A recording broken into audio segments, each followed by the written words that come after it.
같이 잠깐 기도하시겠습니다. 우리를 사랑하시는 놀라우시고 자비로우신 살아계신 우리 아버지 하나님, 우리에게 영원한 생명과 소망을 주시고 하나님의 진리의 말씀을 전할 수 있도록 귀한 시간 인도하시고 함께 하심을 참으로 감사드립니다. 이번 한 주간 이곳 인천 서부교회에서 하나님의 귀한 말씀을 전하고 있습니다. 그 귀한 말씀 들어 참석하신 그 모든 분들 마음문 열어주시고 귀한 진리가 마음속에 깨달아 알아질 수 있도록 인도하시고 도와주시옵소서. 말씀을 전하는 부족한 입술도 온전히 주장하셔서 살아의 광장에 있는 이 하나님의 말씀을 힘있게 또 확실하게 전가할 수 있도록 인도하여 주시옵소서. 둘째 날 예배하신 귀한 말씀 들려주시고 오늘 끝나는 시간까지 성령의 인도하심과 도우심으로 우리 모두에게 귀한 시간 될 수 있도록 하나님 도와주시옵소서. 귀하신 예수님 이름 받들어 기도드립니다. 아멘. 성경 전도서 2장을 찾아보시겠습니다. 구약 성경 전도서 2장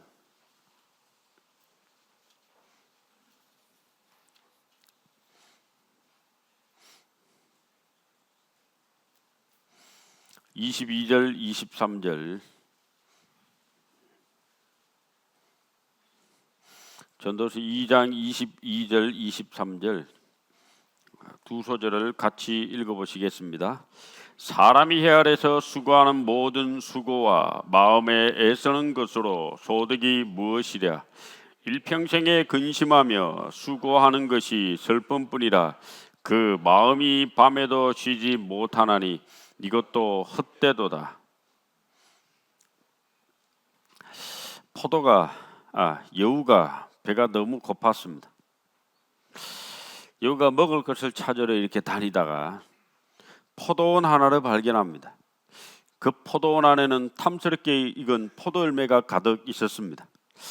여우는 포도원에 들어가서 그 포도를 따먹고 싶었습니다. 근데 문제는 가시 울타리가 얼마나 빽빽하고 촘촘하게 쳐져 있는지 들어갈 구멍을 찾을 수가 없었습니다. 꽤 많은 여우가 그냥 물러날 수가 없었어요. 그 포도원을 뺑뺑 맥받고 돕니다. 들어갈 데가 없나. 일단 마침 작은 구멍을 하나 발견합니다. 저걸 어떻게 하면 들어가나 궁리해 보니까 굶으면 돼요. 하루 굶고 이틀 굶고 3일을 굶어봤습니다. 몸이 홀쭉해져 가지고 이제 그 구멍을 통과할 수 있게 되었습니다. 꽤 많은 여우가 몸이 홀쭉해져서 들어갔습니다. 포도원에 있는 포도를 실컷 따먹었습니다. 배가 남산만해졌습니다. 나오려고 보니까 앞불사 배가 너무 불러서 나올 수가 없어요. 저걸 또 어떻게 나가나 생각해 보니까 굶으면 돼요.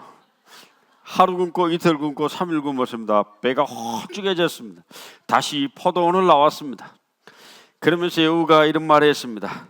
채, 들어갈 때나 나올 때나 배고픈 건 마찬가지구만. 인생이 꼭 이와 같습니다. 좋은 대학을 입학하면은 세상을 다 가진 것 같지만은 그것도 일주일.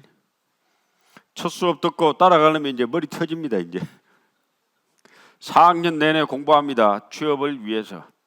좋은 회사를 취업하면은 뭔가 다 된 것 같던데 그것도 입사 통지서 받고 일주일. 입사한 이후로 또 새벽밥 먹고 별 보고 나가서 별 보고 퇴근합니다. 경직된 사회에서 치열한 경쟁 사회에서 살아남기 위해서 수고를 합니다.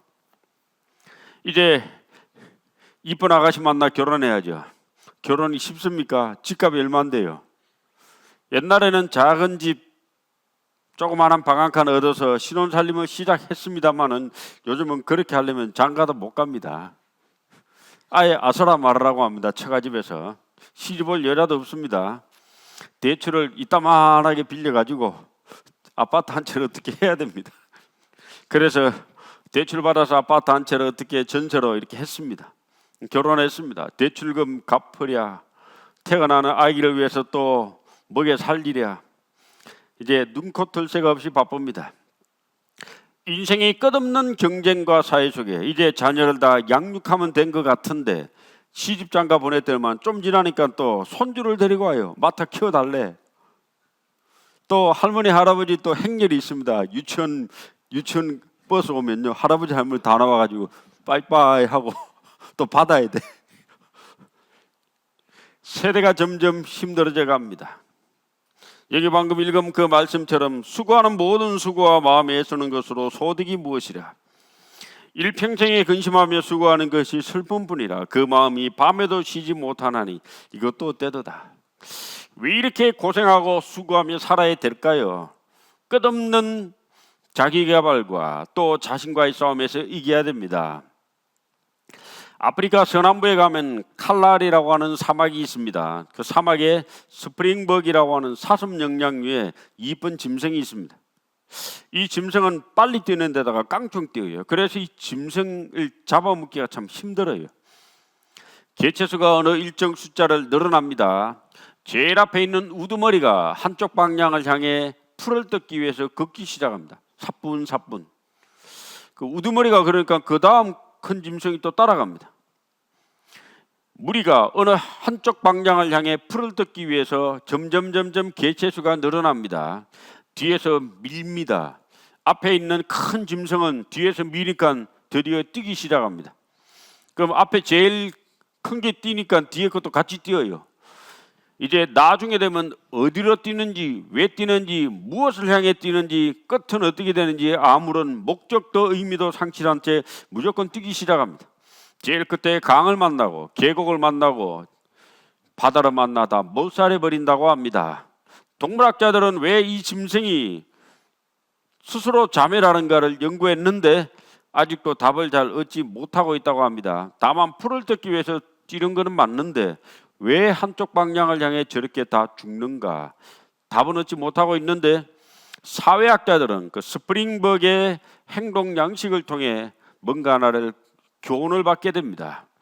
사회가 어느 한쪽 방향을 향해 밑도 끝도 없이 질주하다가 그 사회가 전멸하는 그것을 스프링벅 현상이라는 이름을 붙여놓게 됩니다. 미국이 1945년도에 핵폭탄 3개를 만들었습니다. 일본이 원자탄 2개로 맞고 패망을 했습니다. 항복을 하고 전 세계는 원자탄을 서로 너도 나도 없이 가지기 시작했습니다. 미, 영퍼, 러중 5개 나라가 핵을 가졌고 인도, 파키스탄이 캐시미르 때문에 핵을 가졌고 이스라엘이 핵을 가졌습니다. 북쪽 아바이 동네가 또 핵을 가졌습니다. 이란이 이스라엘을 없애버리기 위해서 핵을 개발하다가 지금 아주 혼쭐나고 있습니다. 세계 많은 나라가 핵을 가지려고 합니다. 결국 세상은 자멸을 향해 뜀박질하는데 남들이 가니까 뭘 합니다. 제가 대학을 다닐 때는 해외 미국 유학을 잘 가지 않았습니다. 그럴 만한 돈도 없었고 대부분 지방에 있는 사람들은 지방 국립대 같이 뭐 서울에 잘 올라올 돈도 없어가지고요. 뭐 그렇게 공부는 하지 않았습니다. 근데 제가 입사해서 회사 다니까 뭐 미국 보낸다고 난리요. 아이들 막 미국 막 쫙 보냅니다.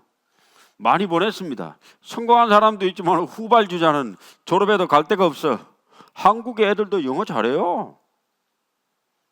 토종도 영어 잘합니다. 미국 갔다 와서만 영어 잘하는 게 아닙니다. 돈은 엄청나게 들었는데 남들이 간다고 갔는데 성공하지 못하는 케이스도 많습니다. 사회는 왜 이렇게 어려울까요? 결국 인생은 죽어야 되는데 삶의 진정한 가치와 목적은 무엇일까요? 한번 이번 한 주간 마음을 열고 앉으셔서 한번 답을 얻어봐야 되지 않겠습니까? 1850년에 프랑스에 태어난 유명한 작가가 하나 있습니다. 이 작가는 10대 중반에 신학교에 입학을 해서 하나님을 섬기는 신부가 되고자 삶을 살았는데 2학년 때 중퇴를 합니다. 어떤 잘못을 저질러 해서 퇴학을 당합니다. 그래가 신학원을 신학교를 걸어 나오면서 내가 다시는 하나님을 믿나 봐라. 하나님 안 믿을 거다. 결심을 합니다. 그리고 그는 글을 쓰기 시작합니다. 글을 쓰는데 탁월한 재주와 재능을 발휘합니다. 20대 중반에 이미 프랑스에서 아주 유명한 작가가 됩니다. 그가 30째 접어들면서 고통 속에 불면증과 안질에 시달리면서 쓴 소설이 하나 있습니다. 유명한 소설. 제목은 여자의 일생. 전 여자가 아니라 아직 안 읽어봤어요. 소설 읽을 시간이 없어요. 이 소설가 이름이 모파상이라는 사람입니다. 그는 돈을 엄청 법니다. 그래서 자기 고향 프랑스 노르망디에 대저택을 사고 프랑스 파리에 큰 아파트를 삽니다. 지중해 큰 요트 하나를 사가지고 유유자적하게 여행을 다니며 많은 여자와 쾌락을 누립니다. 근데 인생의 의미가 뭔지, 가치관이 뭔지, 자기 인생의 진정한 행복이 없는 거예요. 돈, 명예, 여자가 있었지만. 그래서 더 이상 이 세상에 살 의미와 목적이 상실됐다는 느낌이 드니까 살고 싶지가 않았습니다. 그의 나이 42살, 1892년 1월 2일 날 밝아오는 새해 아침에 다른 모든 사람들은 새로운 해, 새로운 희망을 꿈꾸고 부푼 가슴에 살아가려고 하는데 그는 날카로운 면도칼을 꺼내서 자살을 시도합니다. 그런데 천신만고 그때 살아나요. 프랑스 파리 경제 정신병원에 입원합니다. 1년 반 동안 정신병원에서 치유를 받습니다. 그러다가 1893년 여름 아끼는 데 하나 없이 세상을 떠납니다. 근데 그가 정신병원에서 1년 반 동안 끊임없이 되뇌겼던 말이 기록물에 남아 있습니다. 그는 이런 말을 끊임없이 되뇌기다가 죽었다고 합니다. 나는 이 세상에 모든 걸 얻으러 왔는데 결국 얻은 것이 아무것도 없다. 나는 이 세상에 모든 걸 얻으러 왔는데 결국 얻은 것이 아무것도 없다. 그 단어를, 이 문장을 끊임없이 되뇌기다가 죽었다고 하거든요. 왜 그 사람이 얻은 게 없어요? 세상이 칭송하는 소설을 썼지요. 돈도 많지요. 웬만한 대학 프랑스 국문학과 교수로 초빙받을 만한 당대 최고의 작가입니다. 근데 그는 진정한 의미와 목적을 달성하지 못하고 죽었습니다. 돈이 많으면 잠시 행복할 것 같아도 얼마나 행복할까요? 인생은 돈을 벌기 위해서 났을까요? 인생은 지식을 추구해 위해 났을까요? 명예를 쌓기 위해 났을까요? 내가 이 땅에 태어나 살아가는 진정한 가치와 목적은 무엇인가 한번 찾아봐야 되지 않겠습니까? 이 성경은 창조주가 우리에게 준 글입니다. 창조주는 세상에 사람을 낼 때 특별한 목적과 의미가 있어 사람을 이 땅에 보낸 거예요. 우리는 이 땅에 그냥 오지 않았습니다. 어떤 진짜 중요한 목적을 안고 이 땅에 왔습니다. 우린 이번 한 주간 내가 이 땅에 왜 태어났는지, 그리고 무엇을 위해 살아가는지, 나의 진정한 가치와 목적은 무엇인지 성경을 통해 창조주 하나님께 물어봐야 됩니다. 자, 그 이전에 창조주 하나님이 계신가 아니 계신가 그것부터 알아야 되잖아요. 그래서 오늘 내일 며칠간 하나님 존재 여부, 하나님이 살아계신 여부 자체를 같이 성경을 통해 배워보려고 합니다. 성경은 진리고, 진리란 말은 사실이라는 말입니다. 좀 바꿔줘 봐요. 사실엔 크게 5가지의 사실이 있습니다. 눈에 보이는 사실은 창조의 사실, 과학의 사실, 역사의 사실입니다. 이건 땅에 있는 겁니다. 눈으로 보고 확인할 수 있습니다. 그리고 영적인 사실과 영원한 사실은 하늘의 일이기 때문에 눈에 보이지 않습니다. 눈에 보이는 창조와 과학과 역사를 통해 하나님의 존재 여부를 확실히 믿게 되면 눈에 보이지 않는 것들도 믿게 됩니다. 그래서 오늘부터 목요일까지는 이 내용에 대해서 같이 한번 생각을 해보려고 합니다. 이게 이제 스프링벅이라고 하는 짐승입니다. 이게 어느 방향을 향해 뛰어요. 그거 다 몰살해버립니다. 얘들아, 왜 무작정 앞만 보고 달리니? 우리는 스프링벅 현상이라고 한다. 제 둘째 아들이 오래전에 군대를 입대했습니다. 자대 배치를 받습니다. 자대 배치 받은 동기 중에 한 명이 서울대학교 기계공학과 1학년을 마치고 같이 입대했습니다. 제 아들도 1학년 마치고 입대했거든요. 물어봤습니다. 제 아들은 진리를 깨달았으니까 서울대학교 기계공학과 물어봤습니다. 동기 입대 동기한테 너는 서울대 기계공학과 왜 갔냐 물어봤습니다. 심심해가 물어본 거예요. 그 이 대답이 가관입니다. 서울대 기계공학 1학년 대답이 몰라. 자기가 대학을 왜 간지 몰라 국가를. 그 왜 그러면 공부를 해서 갔냐 그러니까 엄마 아빠가 시켜가지고. 너 어디 사냐 물으면 강남 어디 산대요. 그러면 그렇지. 돈 엄청 들어가 공부를 시켰는데 자기가 왜 공부하는지 이 대학을 가서 자기가 뭐 될 건지 목적이 없어. 목적이 기가 막혀가지고 한참 얘기를 했다고 하는데 생각이 납니다. 얘들아 왜 무작정 앞만 보고 달리니. 자기가 왜 대학을 왜 간지도 모르고 대학을 공부하니. 나라 미래가 참 암울합니다. 그거 생각 들으면. 이 사람이 여자 일생이라는 책을 쓴 사람입니다. 모파상. 자, 이게 1985년도입니다. 동아일보 사진 전시회 대상을 받은 작품입니다. 무상. 자, 이 무덤 가운데 공동묘지 가운데 두 어르신이 눈으로 어떤 방향을 향해 질시하고 있는데 섬뜩합니다. 무엇을 보는지 왜 보는지 정말 그 의미가 있어 보는 건지 보는 이로 하여금 소름 끼치는 그 눈빛을 쫙 발휘합니다. 자기가 왜 살았는지 죽음 어디로 가는지 의미와 목적도 없는. 자, 소를 앞세우고 자식들 공부시키기 위해서 밭을 갈아 농사를 지었습니다. 나중에 소 팔고 다 팔아가 본인이 소 돼버렸어요.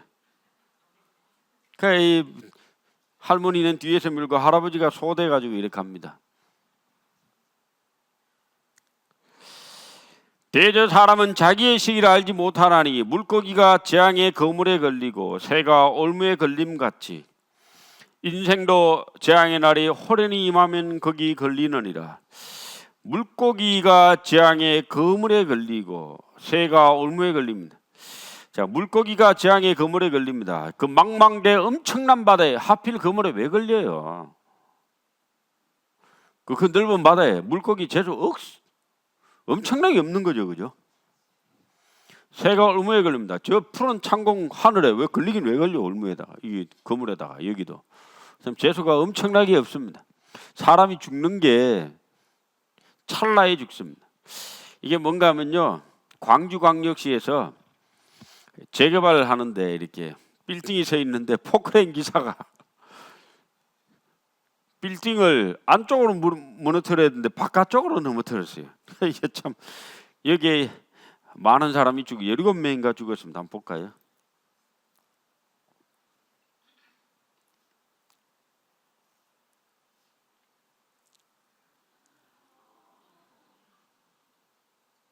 이런 어처구니 없는 일이 있었습니다.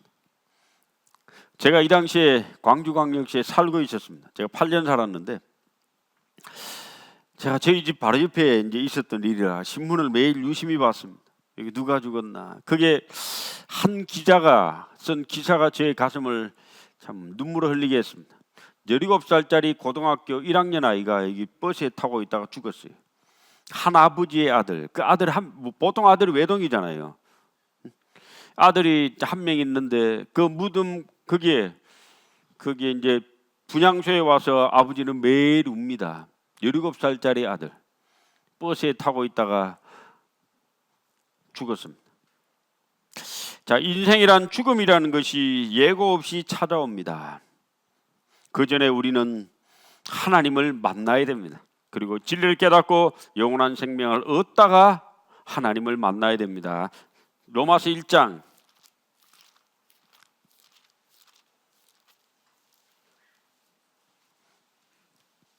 20절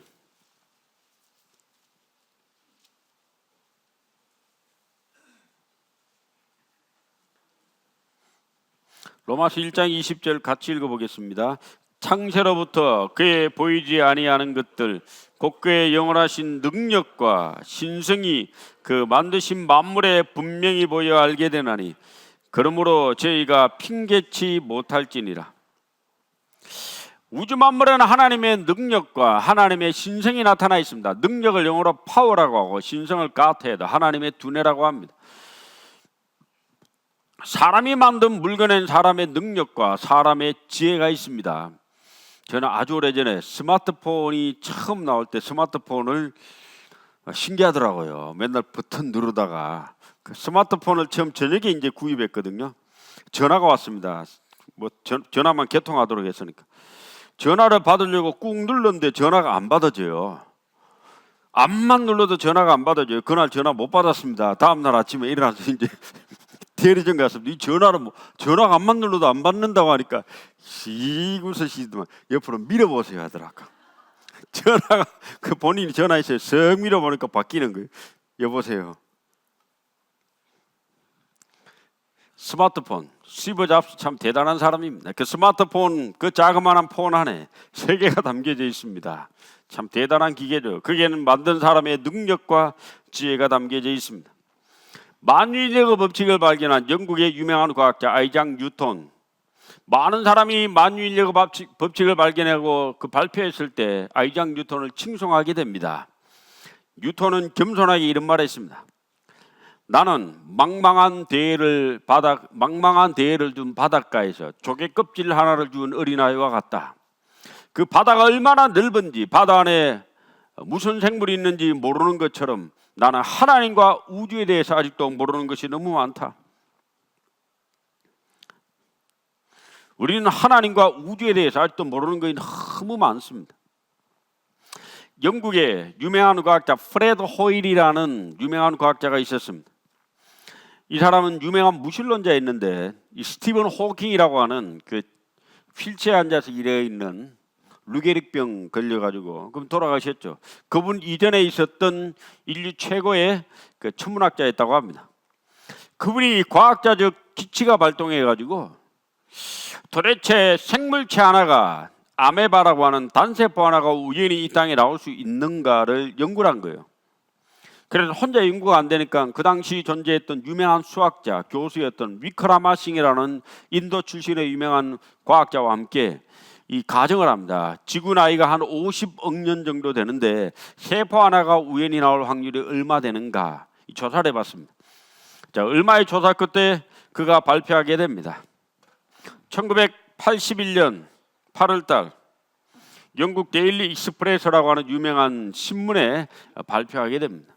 그가 이렇게 발표했습니다. 우연히 세포 하나가 나올 확률이 10의 4만 분의 1이다. 진화론자들은 아메바라는 원생동물에서 묵초동물, 파충류, 포유류, 그 다음에 원숭이가 사람이 되었다고 하거든요. 그럼 단세포 아메바는 어디서 나왔냐? 아메바는 시궁창에서 나왔다. 그럼 시궁창은 어디서 나왔냐? 몰라. 이게 이제 진화론입니다. 시궁창은 어디서 나온지 모르겠고 시궁창에서 아메바가 나왔다 이렇게 나옵니다. 나중에 이제 생물은 생물에서 나온다는 법칙을 발표하게 됩니다. 1864년 루이스 파스테르가 이 백조목 플라스크 실험을 통해서 반드시 생물은 생명체에서 나온다는 법칙을 발표하게 됩니다. 자, 프레드 호일 경이 아메바가 우연히 단세포 하나가 우연히 나올 확률이 10의 4만 분의 1이다.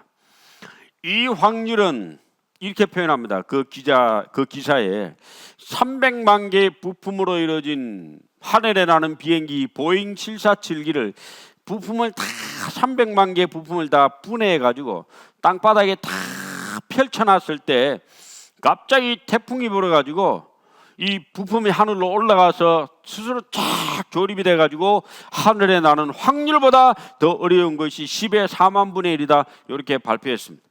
그럼 10의 4만 분의 1은 일어날 확률이 있다는 거예요? 없다는 거예요? 없다는 겁니다. 이 자연,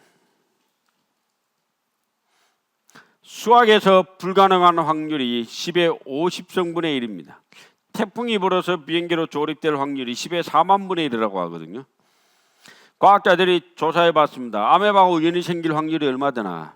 10의 16만 7,626성분의 1이다. 자, 이렇게 발표했습니다. 불가능하다 이겁니다.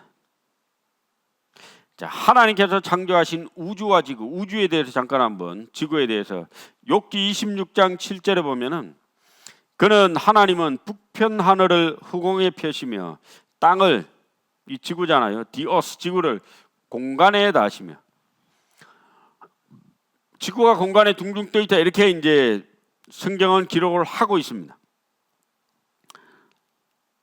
근데 이사야 40장 22절에 보면은 땅 위 궁창에 앉으시나니라고 하는 궁창을 원형의 지구, 구형의 지구라고 번역을 합니다. 영어도 The Circle of the Earth, 지구의 둥근 지구 위에 앉으셨다 이렇게 나오는데, 옛날 사람들이 생각한 고대의 지구는 전부 다 평평한 모습입니다. 평평한 모습. 그래서 멀리 나가면 빠져 죽는다라고 이제 생각을 했습니다. 지구가 우주의 중심이고 지구를 중심으로 태양과 달과 별들이 돌아간다는 것을 천동설이라고 합니다. 천체가 움직인다 해서.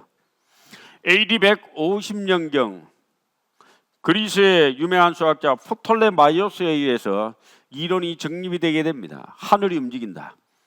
그런데 과학이 발전할수록 이 지구가 우주의 중심이고 지구를 중심으로 태양과 달과 별이 움직이는 게 아니고 태양이 중심이고 태양을 중심으로 지구가 둥근 지구가 돈다는 것을 과학자들이 하나둘씩 발견하게 됩니다.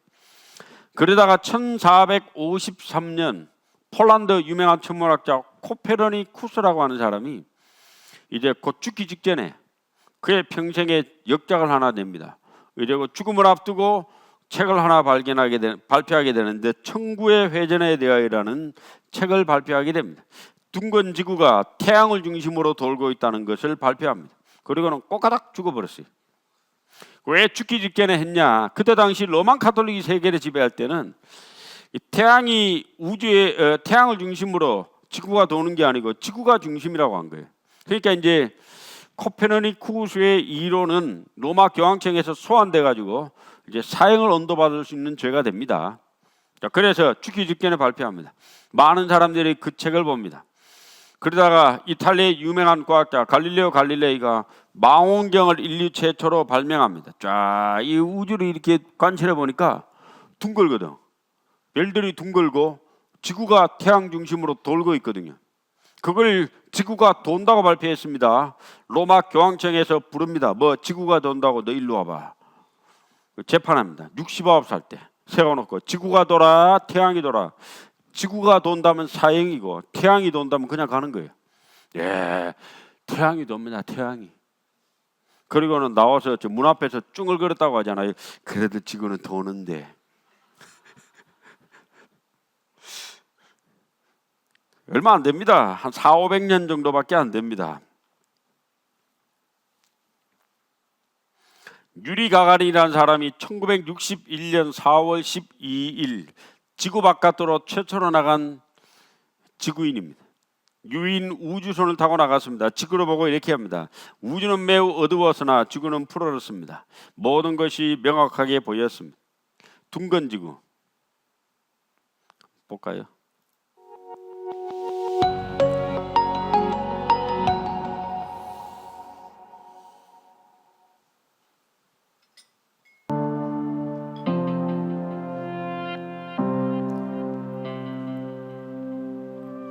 지구가 둥근 구체라는 사실은 오랜 세월 인류가 과학적 탐구를 통해 밝혀온 결과물입니다. 아리스토텔레스, 에라토스테네스, 프톨레마이오스 등 고대 사상가는 지구가 둥글다라는 주장을 하며 월식대의 지구 그림자, 먼 바다에서 들어오는 배와 같은 경험을 기반으로 지리학과 천문학 연구를 발전시켰습니다. 그리고 대항해 시대인 지리상 발견 시대를 지나면서 구형의 지구는 실증적으로 검증되기 시작했습니다. 마젤란처럼 지구를 한 바퀴 도는 탐험가가 생기는 등 많은 증거가 더욱 확연히 드러났습니다.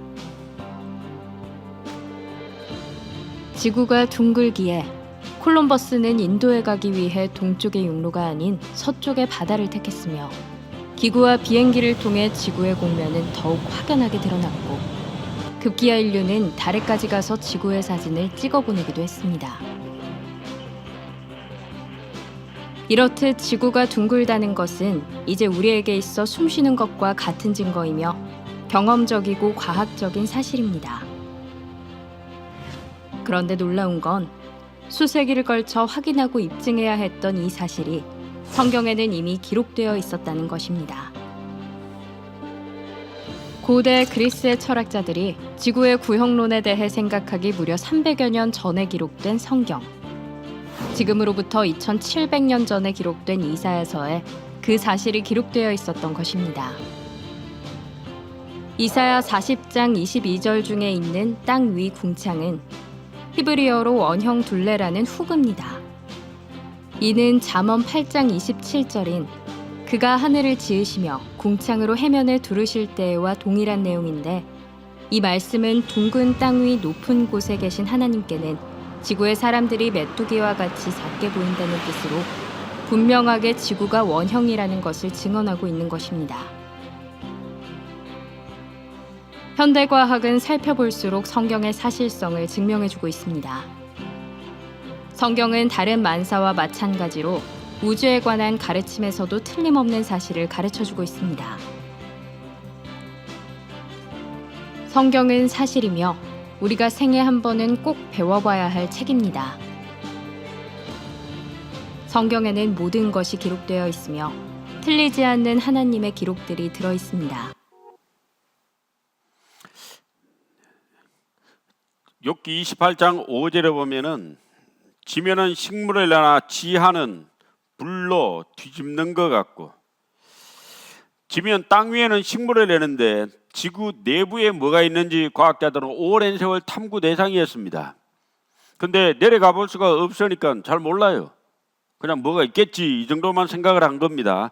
근데 성경은 지금부터 3500년 전에 기록된 성경은 지하는 불로 뒤집는 것 같다, 턴드업이라고 하는 아래 위가 계속 뒤바뀌는, 불이 계속 뒤집어지는 것 같다고 기록을 하고 있습니다.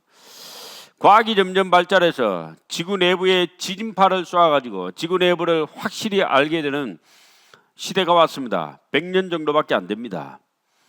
그래서 지구 내부를 조사해 보니까 지진파로 구조를 알아냈는데 지구 내부가 펄펄 끓는 불로 구성되어 있는 겁니다. 과학자들이 밝혀낸 것은 지구 내부가 내핵이 있고 외핵이 있고 멘틀이 있고 지각이 있습니다. 내핵은 철과 니켈로 구성되어 있습니다. 중금속이 철이 한 90%, 니켈이 한 5% 정도 되어 있다고 하거든요. 근데 이 내핵의 온도가 어느 정도 되나 6000도 이상 될 거라고 합니다. 근데 이 내핵은 고체로 되어 있다고 합니다. 6000도가 넘는데 왜 고체인가? 그것은 바로 압력 때문에 그렇다고 합니다. 이 엄청난 압력에 의해 가지고 이게 6000도가 넘는 철이 고체로 구성되어 있다고 합니다. 포석에 가면 용광로가 있는데 용광로 철은 1500도 정도 되면 다 쇠가 녹아서 내려옵니다.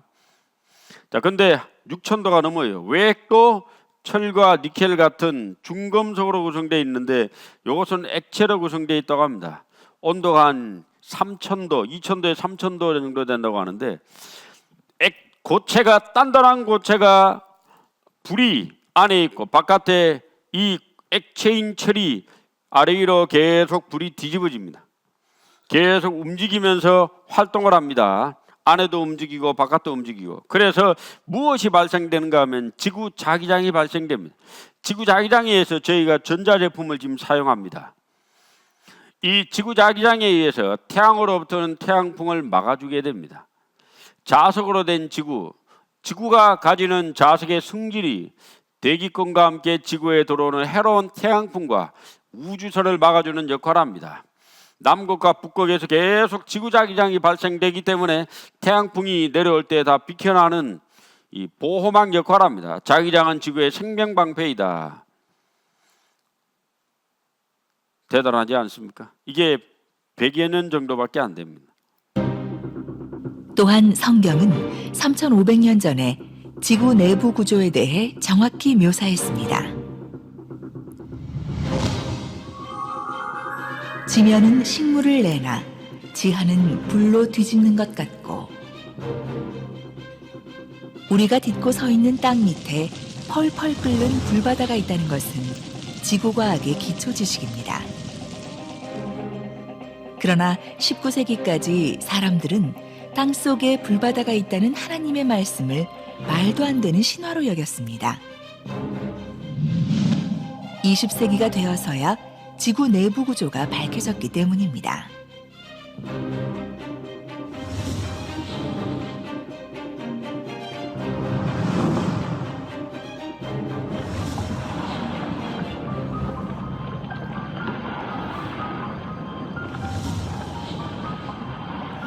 (1936년도에) 내핵이 발견되게 됩니다. 지금부터 100년이 채 안 됩니다. 근데 성경은 지구가 내부가 불로 뒤집는 것 같다 했습니다.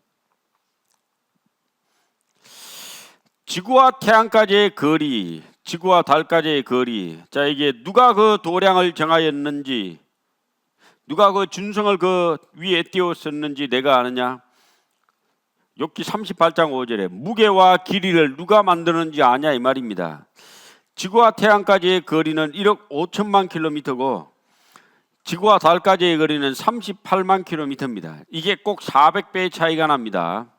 자, 근데 놀라운 것은 태양의 지름은 달의 400배에 달한다. 그리고 우연히도 지구와 태양의 거리는 지구와 달의 거리의 400배에 달한다. 자, 그래서 어떻게 되는가 하면은 지구에서 태양을 보는 크기와 지구에서 달을 보는 크기가 똑같아요. 지구에서 바라볼 때 태양과 달의 크기가 정확히 일치합니다. 일식과 월식이 일어나는 것이다.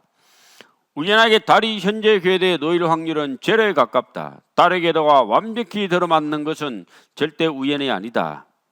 자, 그래서 이게 이제 옛날 조선시대 임금님이 앉아있던 어전 뒤에 있는 병풍입니다. 병풍. 봉우리가 5개 있고 태양과 달이 그려져 있습니다. 여기 있는 달과 태양의 크기는 같습니다. 이게 이제 어디에 있는가 하면은 10,000원짜리 세종대왕님 옆에 있어요. 이렇게 1월 오봉도라고 하거든요. 1월 오봉도. 궁금하면 저 경복궁 한번 가봐요. 1월 오봉도. 해를 품은 달. 영화 이 드라마의 제목인데 해가 왕이고 달이 뭐 여왕이겠죠. But the moon, its exact size is such that it gives us total eclipses. Its disk exactly covers the sun. And the chances of that occurring are so literally astronomically small. It's very disturbing. The sun's diameter is 400 times greater than the moon. And coincidentally, the sun also happens to be nearly precisely 400 times further away. This is the reason that the sun and the moon appear the same size in the Earth's sky, and why we on Earth can experience eclipses of the sun. It's just perfectly in that orbit to eclipse our sun. The odds of the moon being in that orbit accidentally are 1,000,000,000 to 1. So that right there is evidence that our moon is in a perfect orbit around our planet that's not accidental. In order to have a solar eclipse, the moon has to be exactly the size that it is, which is 2,160 miles. Not 2,161, not 2,159, but 2,160 miles at its equator. 정확히 일치하답니다. 누가 이렇게 만들었을까요? 하나님께서. 민수기 19장에 보면은 이스라엘 백성들에게 하나님이 주신 법칙은 시체를 만진 자는 온몸을 물로 씻으라고 합니다. 그리고 입었던 옷도 다 빨아야 된다고 합니다. 시체를 만진 자. 자, 그래서 이스라엘 백성들은 그것에 더 나아가서 바깥에 나갔다 들어오면 손을 부지런히 씻습니다. 반드시 손을 씻고 음식을 먹는 그 법을 그 유대인들이 갖고 있습니다. 1348년에서 1350년 중세 유럽의 패스트병이 돌았을 때 유럽 인구의 약 3분의 1가량이 죽습니다. 그때 유대인들은 거의 죽지 않습니다. 왜? 유대인들은 바깥에 나갔다 오면 손을 깨끗이 씻기 때문에. 그래서 유럽인들은 유대인의 우물에 독약을 탔다 해가지고 유대인들 죽입니다. 100만 명 가량을 죽였다고 하는데 지금도 유대인들 회계도들은요 이 손을 깨끗이 씻고 음식을 먹습니다. 1840년 오스트리아 비엔나의 산부인과 의사였던 젬멜마이스라는 사람이 있습니다. 이 사람이 자기 병원에 있는 그 산모들과 아이들이 너무 많이 죽는 거예요. 애를 낳다가 너무 많이 죽는 거예요. 이게 왜 죽는가 너무 고민하게 됩니다. 그때 하나를 발견하게 됩니다. 뭘 발견했는가 하면은 시체를 부검하고 온 의사가 그 손을 그대로 갖고 와서 아이를 받았을 때 이 아이와 산모가 죽는 확률이 훨씬 많더라 이겁니다. 그래서 이 사람이 원인은 모르겠지만은 아무튼 시체를 만진 의사는 중간에 오다가 손을 반드시 씻고 아이를 받아라는 그 병원 내에서의 규칙을 공포합니다. 놀라운 것은 시체를 부검한 의사가 중간에 손을 씻고 아이를 받았을 때 아이가 죽는 확률, 산모가 죽는 확률이 뚝 떨어진 거예요. 그래서 이게 무슨 원인이 있다는 것을 정확히 이해한 젠멜마이스는 의사들에게 편지를 보냅니다. 의사들이여 손을 씻읍시다. 의사들이여 손을 씻읍시다. 그래야만 아이와 산모가 죽지 않습니다. 근데 동료 의사들은 아무도 그 말을 믿지 않습니다. 그래서 왕따를 당합니다. 그래서 몇 살에 죽냐? 일찍 죽어요. 이 사람이 이거나치 젠멜마이스 47살인가 너무 늙었죠, 그죠? 한 70대 보이는데 헝가리 부다페스트에는 그의 고향에는 이 사람 동상이 새겨져 있습니다. 산용열, 분만으로 인해 생긴 상처를 통해 세균이 침입하여 고해를 내는 질환입니다. 그렇게 해서 죽는데 당시 아이를 낳았던 산모 4명 중 1명이 죽습니다. 엄청나게 많이 죽죠, 그죠? 25%가 죽으니까. 당대 철저한 믿음은 뭐냐? 의사의 손에 묻은 피와 고름은 신성하다. 그래서 이 사람이 논문을 발표합니다. 손을 씻기만 해도 산용열을 예방할 수 있다는 이론을 발표했습니다. 이거나치 젠멜마이스. 그리고 동료 의사들에게 수많은 편지를 보냅니다. 손을 씻자. 근데 따돌림과 해고를 당합니다. 결국 정신병원에 갇혀 47세의 나이로 사망한 외톨이 의사입니다. 근데 성경은 이미 수천 년 전에 손을 반드시 씻어야 된다고 합니다. 손만 안에 몸을 씻으라고 했습니다. 세계 최초로 감염을 막기 위해 손을 씻어야 한다고 주장하는 의사입니다. 성경이 더 정확하죠. 창세기 2장 21절에 보면은 여호와 하나님이 아담을 깊이 잠들게 하시니 잠들매 그가 그 갈빗대 하나를 취하고 살로 대신 채우시고. 이 장면에서 영국 스코틀랜드 에딘버러 대학의 제임스 심퍼슨이라고 하는 산부인과 의사가 있었습니다. 이 사람이 뭔가를 착안해낸 거예요. 하나님이 이 아담을 깊이 잠들게 해서 아프지 않게 수술했기 때문에 사람을 아프지 않게 수술하는 게 뭐가 없는가 연구를 했습니다. 그래서 이 사람이 발명한 게 있습니다. 뭘 발명했는가 하면 세계 최초의 이 마취제 클로로포름이라는 것을 발명해내게 됩니다. 이 사람 때문에 우리가 편안히 수술합니다. 마취제 없었으면 죽는 거예요, 그냥. 얼마나 아플까, 마취제 없이 수술하면. 옛날에 이 클로로포름 마취제를 발견하기 이전에 있었던 수술실 도구입니다. 수술실 도구가 목공기구가 아니고 사람 다리 자르는 거 지금. 다리를 막 잘라버려, 톱으로. 막 사람 죽는 거예요, 막. 성경에서 영감을 얻어 발견한 마취제 제임스 심퍼슨 한번 볼까요?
고맙죠. 예? 저도 어저께 치과 갔는데 치과 마취제 없이 이빨 빼고 하면 저 죽습니다 그냥. 마취해도 아픈데. 설계도가 있다는 말은 설계자가 있다는 말이고 설계자는 지혜와 능력을 가져야 됩니다. 이 자그마한 새도 이 만든 신이 계셔야만 요 모양으로 나오는 거예요. 바다의 길이 있을까? 있을까요? 없을까요? 시편 8편 한번 찾아봅시다. 한 번씩 찾아야 또 이렇게 잠도 깨고 하거든요. 시편 8편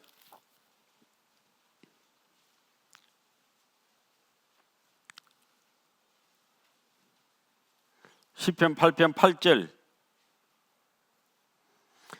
같이 읽어보시겠습니다. 공중의 새와 바다의 어족과 해로에 다니는 것이니이다. 이 해로가 한자로 이렇게 좀 어려운데 바다의 자의 길로자입니다. 영어로 the path of the sea입니다. 바다의 길 이런 뜻입니다. 바다의 길이 있나 이거죠. 바다의 길이. 여기 해로라고 하는 것이 있는데 이 사람 매튜 마울이라고 하는 사람의 동상입니다. 여기 뭐라고 하는 건 pathfinder of the sea, 바다의 길을 발견한 사람 이렇게 나옵니다. 여기 이제 매튜 마울이 여기 영어가 있는데요. 자, 이 사람이 이제 매튜 마울이가 벨이 매우 아팠습니다. 그래서 그 딸에게 이제 질문하게 됩니다. 야, 성경 갖고 와라. 그리고 성경을 좀 읽어달라. 그래서 그 딸이 어떻게 했는가 하면 그 딸이 시편 8편에 있습니다. 8절에 이 방금 읽었던 구절을 읽어줍니다. 딸이.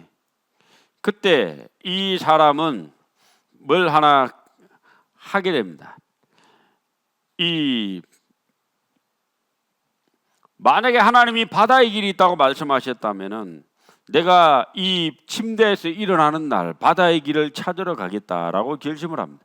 그리고 그가 바다의 길을 발견하게 됩니다. 배가 다니는 길. 배가 아무데나 다니지 않는다고 합니다. 바다의 길이 있을 그 길로 가면은 훨씬 빨리 바람의 영향을 덜 받고 쫙쫙 나간답니다. 바다의 길. 그래서 매튜 마우리는 바다의 길을 발견했고 해운 회사에 엄청난 이득을 안겨줬기 때문에 그 사람의 업적을 기리기 위해서 미국의 리치먼드에 그 사람 업적을 기리기 위한 동상이 이렇게 새겨져 있답니다.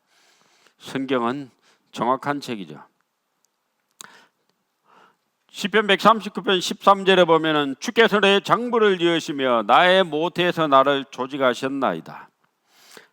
내가 주께 감사하오면 나를 지으심이 신묘막척하심이라. 주의 행사가 기이함을 내 영혼이 잘 아나이다. 내 장부를 엄마 뱃속에서 지으신 분, 오장육부로 만드신 분이 우주 만물을 창조하신 성경에 있는 하나님이다 이거죠. 세포 하나가 얼마나 복잡한 줄 아십니까? 우리 몸에는 약 80에서 100쪽의 세포로 이루어져 있는데 세포 하나가 뉴욕시보다 더 복잡하고 사람이 만든 그 어떤 기계보다 복잡한 것이 하나의 세포입니다. 심장 하루에 10만 번 생명 분포합니다. 16만 킬로미터 혈관에 쉼없는 동력. 여러분들 지구둘레가 얼마인 줄 아십니까? 지구둘레 한 바퀴 비행기 타고 쫙 돌아가지고 유럽으로 갔다가 아메리카로 갔다가 다시 태평양을 건너 한반도까지 인천공항까지 오면은 몇만 킬로를 달리는가 하면 지구둘레가 약 4만 킬로미터입니다. 자, 근데 저와 여러분 한 사람 몸속에 있는 혈관의 길이가 16만 킬로미터입니다. 그럼 한 사람 몸에 있는 혈관 길이는 지구둘레 4배예요. 인천 4배가 아니거든요. 인천 한 바퀴 도는데 4배가 아니고 지구의 둘레의 4배예요. 이해가 됩니까? 안 됩니까? 대답을 안 하시네. 하도 기가 막혀가 이게 무슨 일이고 이 4배라고. 예, 사람 몸속에 있는 혈관 길이가 지구 둘레의 4배입니다. 자, 근데 더 대단한 게 있습니다. 심장에서 피가 팍 박동을 합니다. 쫙 하면 피가 심장에 한 바퀴 돕니다. 쫙 16만 킬로미터 혈관을 다시 돌아서 다시 심장으로 돌아가는데 얼마 걸릴까요? 5박 6일, 6박 7일 아닙니다. 46초가 걸립니다. 1분이 안 걸립니다. 46초. 기적 아닙니까? 사람 몸에 이 혈관 길이 16만 킬로미터가 넘는 혈관에 있는 이걸 돌아서 심장에 박동된 뿜어낸 피가 쫙 돌아서 다시 심장으로 가는데 46초가 걸린다고 합니다. 우리는 매일의 기적을 체험하며 살아갑니다. 사람 몸 절대 우연히 이 땅에 온 게 아니거든요.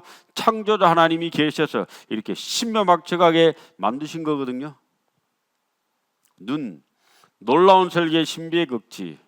자, 먹어서 참 신비하죠. 나가는 거 보면은 맛있는 거 먹었는데 나갈 때 보면은 색깔이 약간 다른 게 나옵니다. 그죠? 냄새도 나오고. 하나님이 건더기하고 국물을 분리해가지고 분리 배출도 합니다. 참 신비하게 합니다. 이 콩팥이 망가지면은 인공신장기에서 그걸로 이제 투석을 해줘야 됩니다. 일주일에 3번씩, 한 번에 3시간씩. 야, 고통이더라고요. 복잡한 손의 혈관. 사람은 몸은 태어날 때 305개의 뼈를 가지고 태어납니다. 그래 어린아이들은 연체동물하고 비슷해요. 떨어져도 내가 떨어져도 안 아파요. 별로. 금방 또 일어나. 우리 같으면 근데 애가 벌떡 떨어지면 벌떡 떨어져 또 돌아다녀.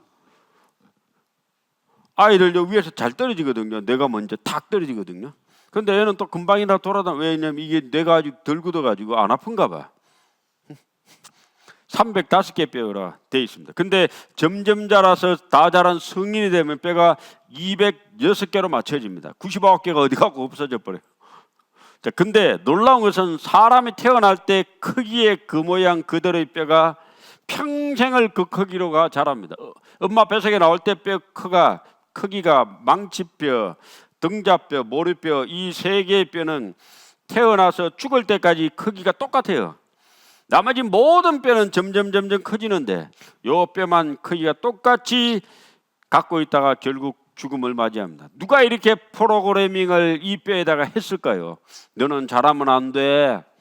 너는 태어날 때 그 크기 그대로 가지고 살아. 누가 이렇게 했을까요? 창조자 하나님이 계시하면 안 됩니다.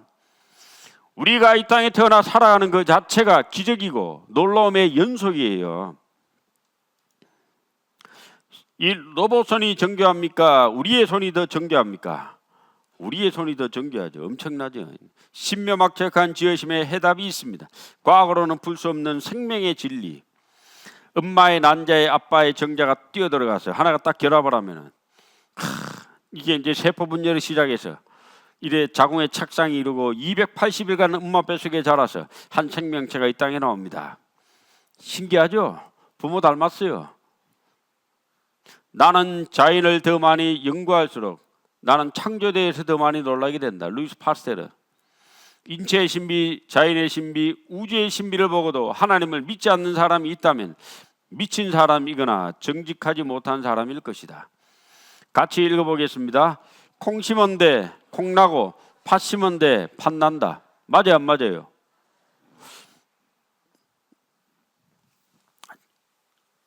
진화로는 크게 2가지 진화가 있습니다. 하나는 대진화, 또 하나는 소진화.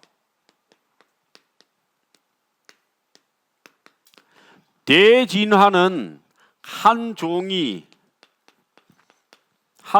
다른 종으로 바뀌는 겁니다. 역사상 한 종이 다른 종으로 바뀐 그 어떤 화석도 증거도 발견된 적이 없습니다. 소진화는 같은 종래의 변화입니다. 개도 큰 개가 있고 작은 개가 있잖아요. 원래 이 우리가 집에서 키우는 애완견들 조그만하잖아요. 원래 이게 작은 개가 아니래요. 쭉 공부해보면 원래는 컸던 개인데 사람들이 작은 거 교합을 해가지고 이 작게 만든 거예요. 자, 그래서 뭐 주머니에 넣고 다니고 그래요. 조그만한 거 이거 뭐 삶아도 닭보다 작아 이거. 먹을 것도 없을 거야 아마 그 잡아봐도. 이 작아요. 사람들이 계속 줄여가지고. 자, 같은 종래의 변화 많지요. 개도 큰 개가 있고 작은 개가 있고. 자, 근데 그래서 과학자들이 모여서 회의를 해봤습니다. 1980년도에 과학자들, 진화론자들이 모여서 시카고 박물관에서 회의를 했는데 거기서 결론을 냈습니다. 대소진화가 일어난다 해서 그것을 연장해서 대진화가 일어난다고 할 수 없다는 것이다. 소진화, 자, 초파리에다가 돌연변이를 시켜가지고 5만 것을 다 해봤는데 벌이 되거나 나비가 되지 않더라 이거죠. 초파리인데 생긴 게 다른 초파리가 계속 나오지 벌나비가 아니더라 이거죠. 그래서 아무래도 끝까지 한 종의 생물이 다른 종으로 바뀌어 간다는 그 어떤 증거도 확보한 적이 없습니다. 그래서 물고기가 양서류, 파충류, 그 다음에 소가 정우성이 됐어요? 이 잘생긴 탤런트가 뭐 이렇게 나왔습니까? 아니죠. 중간닭의 화석은 존재하지 않습니다. 쥐가 있고 쥐가 점점 진화돼서 박쥐가 된 줄로 믿었었는데, 생각을 했었는데 화석이 나오는데 보니까 이런 화석은 단 한 번도 나온 적이 없고 쥐는 쥐 화석이 나오고 박쥐는 박쥐 화석이 나오더라 이거죠. 중간닭의 화석은 단 하나도 발견된 적이 없습니다. 대형 박물관의 이스라엘 키 박사님이 말합니다. 이 박물관에 수많은 화석이 있지만 한 종이 다른 종으로 변했다고 증명할 수 있는 건 하나도 없다. 오히려 그 견해가 틀렸음을 증명하는 것뿐이다. 그래서 어린 원숭이로 드러난 오스트랄로피테쿠스, 현생 인류와 동일한 네안데르탈인, 화석들은 종의 진화를 말하지 않으며 다윈이 예상한 중간종의 화석은 발견되지 않았다. 미국의 진화론자가 얘기했습니다. 진화론은 입증되지 않았고 입증될 수 없다. 다른 대안이 없기 때문에 진화론을 믿는다. 창조를 안 믿으려니까 진화론을 이제 얘기합니다. 자, 성경은 진리고 성경은 사실입니다. 이게 가장 중요한 사실이 있습니다. 역사의 사실. 창세기 1장 1절을 펼치면은 태초에 하나님이 천지를 창조하시니라. 이 성경 제일 앞장에는 인류 역사가 시작된 역사를 이제 기록을 합니다. 성경 제일 나중에 펼치면은 요한계시록 21장 1절이 나오는데, 또 내가 새 하늘과 새 땅을 보니 처음 하늘과 처음 땅이 없어졌고 바다도 다시 있지 않더라. 이 제일 나중에는 우리가 살고 있는 지구, 처음 만들었던 지구가 없어진 거예요. 이 성경인 제일 처음에는 인류 역사의 시작이 나오고 제일 마지막에는 인류 역사가 없어진 게 나옵니다. 역사가 끝나는 게 나옵니다. 가운데 있는 건 뭐냐? 역사의 시작부터 끝까지 하나님이 모시는 인류 역사가 기록되어 있습니다. 그래서 하나님은 성경을 크게 두 가지 관점에서 기록하셨는데, 하나는 하나님이 모시는 인류의 역사서다. 또 하나는 인간을 향하신 하나님의 계획서이다. 이 책은 역사서이고 하나님의 계획서, 즉 사랑의 편지입니다. 신명기 18장 한번 찾아보겠습니다.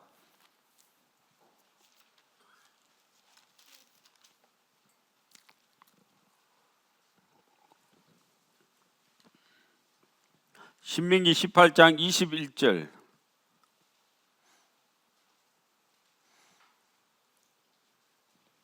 22절 같이 읽어보시겠습니다. 내가 혹시 심중에 이르기를 그 말이 여호와 이르신 말씀인지 우리가 어떻게 알리오하리라.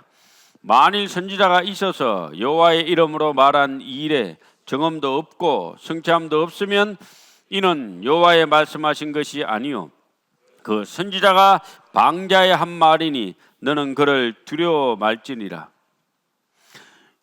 혹자가 질문합니다. 이 말이 하나님의 말씀인지 아니면 사람들이 자기 생각대로 적어낸 글인지 우리가 어떻게 아느냐. 그래서 다시 하나님이 질문합니다. 선지자 이름으로 말하니래 정음도 없고 성취함도 없으면 이는 여호와의 말씀하신 게 아니다. 증거와 반드시 성취함이 나타나야 된다. 이 말이 뭔 말인가 하면요, 영원에 계신 하나님은 막간의 인류 역사를 시작하셨고 또 언젠가 역사를 마칩니다. 그 가운데 인류 역사가 있습니다. 인류를 두 동강 낸 사람은 우리가 인정하든 인정하지 않든 예수 그리스도입니다.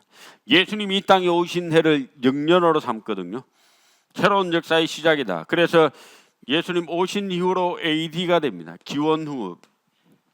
예수님 오시기 전을 기원전 BC라고 합니다. Before Christ, 기원전. 성경은 기원전 1500년 전부터 기원 후 100년 전까지 기록이 됩니다.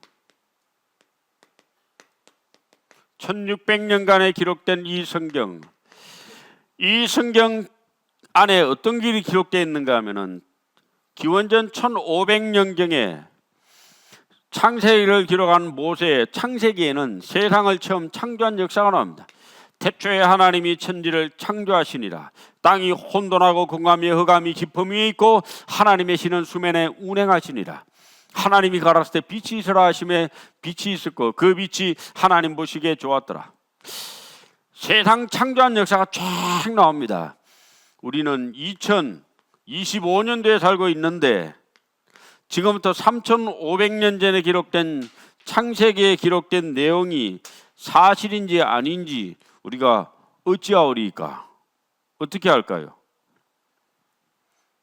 그것은 바로 이 책 창세기 내용을 조사를 해서 증거물이 나오는가, 그게 증거가 확실히 있는가를 살펴보면 됩니다. 놀라운 것은 하나님의 모든 말씀인 성경은 그 내용에 대한 증거물을 반드시 이 땅에 남겨놓고 있습니다. 믿으라고, 조사해보고 알고 믿으라고. 요한계시록을 기록한 요한은 인류 역사의 마지막 역사를 하나님이 그에게 보여주는 대로 쫙 기록을 합니다. 이걸 예언서라고 합니다. 예언, 먼 훗날에 이런 일이 일어날 것이다. 1900년 전에 예언된 인류 역사의 마지막에 그 기록물이 오늘날 우리는 어떻게 확인할 수 있을까요? 예언은 때가 되면 반드시 이루게 됩니다. 그걸 성취라고 하는데 우린 두 가지를 살펴봐야 됩니다. 성경을 통해서 그 나오는 내용에 증거물이 있는가, 그리고 성취가 됐는가를 조사해 보면은 증거물이 곧 성취됨이 있다면은 이 성경은 놀라운 하나님의 말씀입니다. 정음, 일어났던 사건들에 대한 증거들, 성취, 예언, 약속, 계획이 말씀한 대로 그대로 이루어지는 것. 그래서 과거 일은 증거로, 미래 일은 성취함으로 이루어집니다.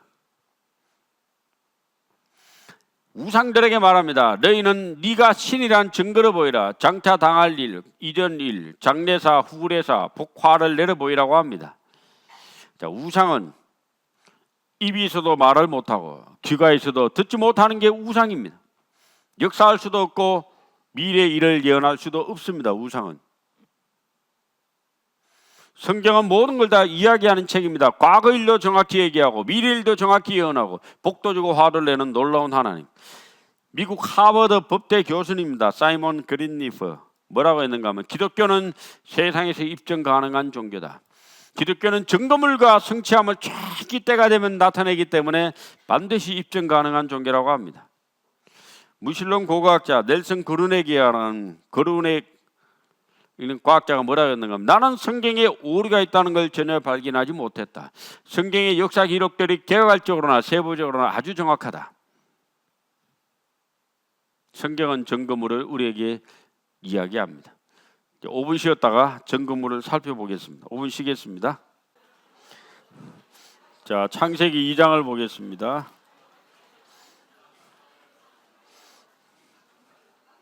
창세기 2장 7절 제가 읽겠습니다. 여호와 하나님이 흙으로 사람을 지으시고 생기를 그 코에 불어넣으시니 사람이 생명이 된지라. 사람을 뭐로 만들었냐? 흙으로 만들었다고 성경은 정확히 기록을 합니다. 그래서 흙의 성분과 사람 육체의 성분을 조사해 보면은 둘이 똑같습니다. 흙으로 사람은 도자기도 만들고 흙으로 반도체도 만들고 흙으로 많은 걸 만듭니다. 하나님은 흙으로 저와 여러분 사람을 빚었습니다. 이 사람을 만든 이후에 그 사람이 살 집을 하나 지어줍니다. 2장 8절 인류 최초의 사람이 사는 집입니다. 여호와 하나님이 동방의 에덴의 동산을 창설하시고 그 지으신 사람을 거기 두시고 에덴이라는 동산에 사람을 살도록 했습니다. 에덴 동산은 사람이 사는 집이에요. 최초의 사람이 이름이 아담인데 아담의 에덴 동산을 하나님이 살도록 그곳에 물려받게 됩니다. 자, 에덴 동산은 자그마한 동산, 조그마한 뒷산이 있고 앞에 있는 그런 동네가 아니고 아주 광활하고 큰 곳입니다. 강이 4개나 흘러져 나오는 아주 광활한 곳입니다. 대한민국 수도 서울에 딱 한 개의 강이 흐릅니다. 한강. 근데 이 지역은 얼마나 광활했던지 강이 4개나 흘러요. 영어로 에덴 동산을 가든 오브 이든이라고 하거든요. 가든. 우리는 가든이 숯불 갈비집이 가든이잖아요. 조그마한 거에다 가게 쳐놓고 앞에 잔디 몇 개 심어놓고 숯불 구워 먹는 그게 가든이 아니고 엄청난 가든입니다. 이 가든이 2장 10절 강이 에덴에서 발원하여 동산을 적시고 거기서부터 갈라지레 근원이 되었으니 첫째 이름은 비손이라 금이 있는 하윌라 온 땅에 둘렸으며 그 땅의 금은 정금이요 그것에는 베들레헴과 호마노도 있으며 둘째 강의 이름은 기온이라 구스 온 땅에 둘렀고 셋째 강의 이름은 히데겔이라 아수르 동편으로 오르며 넷째 강은 유브라데더라. 이 에덴 동산의 위치가 어딘지 우리가 정확히 알 수 있는 것은 강 이름이 4개가 나옵니다.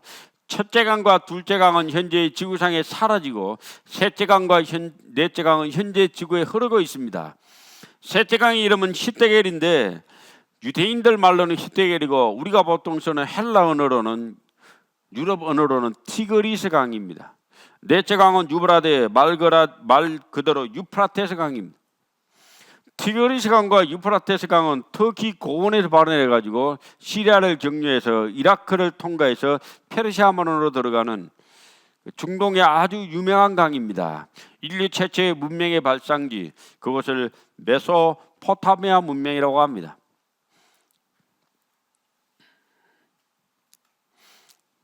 역사는 어디서 어떻게 시작되었을까? 지금 81억인데 점점 줄어가면 인류가 점점 줄게 됩니다. 그래서 딱 한 아버지와 한 어머니가 나오게 되어 있습니다. 이 성경에 있는 한 아버지와 한 어머니를 아담과 하와라고 합니다. 아담과 하와가 원숭이한테 묻습니다. 네가 우리 조상이라고 그러는데 맞냐? 그러니까 원숭이가 나 아니야 그러죠. 그럼 누군데? 하나님이지.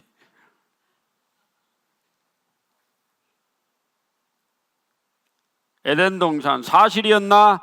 동산의 위치는 어디였나? 에덴 동산이 존재했다는 증거는 있는가?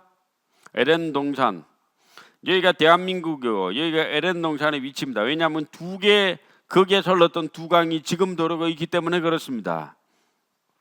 유프라테스 강과 티그리스 강 여기가 에덴 동산의 옛자리입니다. 2개 강이 없어졌는데 사막 한가운데 2개 강줄기를 과학자들이 발견하게 됩니다. 그래서 과학자들이 이름을 붙인 거예요. 비손강, 기온강. 그래서 과학자들은 이 지역이 에덴 동산의 옛자리라고 합니다.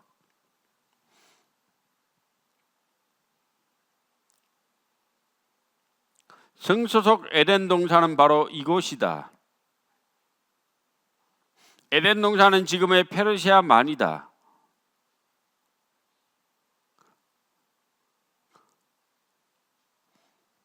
이라크 쿠르나 땅, 아라비아도 옛날엔 비옥했다. 최근 6,000년 전 거대한 물줄기를 발견했다고 합니다.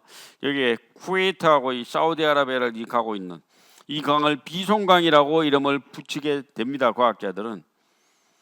에스겔 31장 18절에 독특한 구절이 적혀 있는데 너의 영화와 광대함이 에덴 모든 나무 중에 어떤 것과 같은고 그러나 내가 에덴 나무와 함께 지하에 내려갈 것이요. 자, 에덴의 동산의 나무가 영화롭고 광대하다고 했습니다. 근데 에덴 나무가 지하에 내려갔다고 성경은 기록합니다. 지하에 내려갔다라고 기록을 하고 있거든요. 자, 에덴 동산의 나무가 영화롭고 광대했는데 이게 이제 에덴 동산의 주인인 아담과 하와가 쫓겨납니다. 성경 읽어보면은 에덴 동산에서 추방되고 주인 없는 땅이 된 이후에 하나님이 에덴 동산을 지하로 엎어버렸어요. 그 에덴 동산에 영화롭고 광대한 나무와 엄청난 동물과 식물들이 있었는데 거기 지하에 내려가 버렸다. 성경은 이렇게 기록을 하고 있습니다. 에덴의 영화롭고 광대한 나무, 이 지구상에서 현재 제일 큰 나무가 어디에 있는가 하면은 미국 캘리포니아주에 있는 세콰이어 국립공원의 세콰이어 나무입니다. 높이가 100m, 110m 쫙쫙 뻗은 나무. 보셨어요? 이런 거, 이 나무?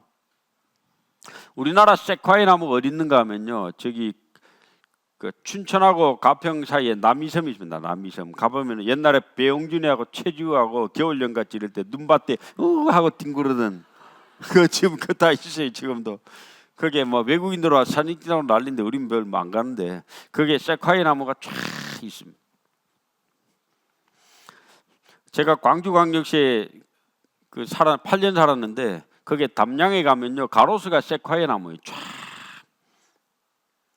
그 세콰이어 나무가요 단단하기도 한데 똑바로 자라는데 옛날에 어른들은 술 먹고 운전을 많이 했거든요. 술 먹고 논두렁에 처박혀야 사는데 논두렁에 가려고 하다 보니까 세콰이어 나무에 들이박아가지고 오토바이 타고 사람 많이 죽었어요. 그 저 나무를 뽐내 만에 그랬는데 그래도 놔두고 있어가 담양의 명물이 됐습니다. 세콰이어 나무가 가로수로 아주 맛있게 올라가 있습니다. 위로 쫙 뻗은 나무. 이 나무가 우리나라에도 많이 갖다 심었는데 미국에 가만히 있습니다. 100m, 110m 높습니다. 자이언트 세콰이어. 에덴 동산의 나무와 동물이 지하에 매몰되어서 어떻게 되었는가? 자, 이 엄청난 동물과 식물이 지하에 매몰되면은 이게 이제 지열과 압력을 받아서 기름이 짜져-가지고 석유가 돼 나옵니다. 석유 시추봉을 꺼주면은 위로 분출돼 올라옵니다. 자, 이게 이제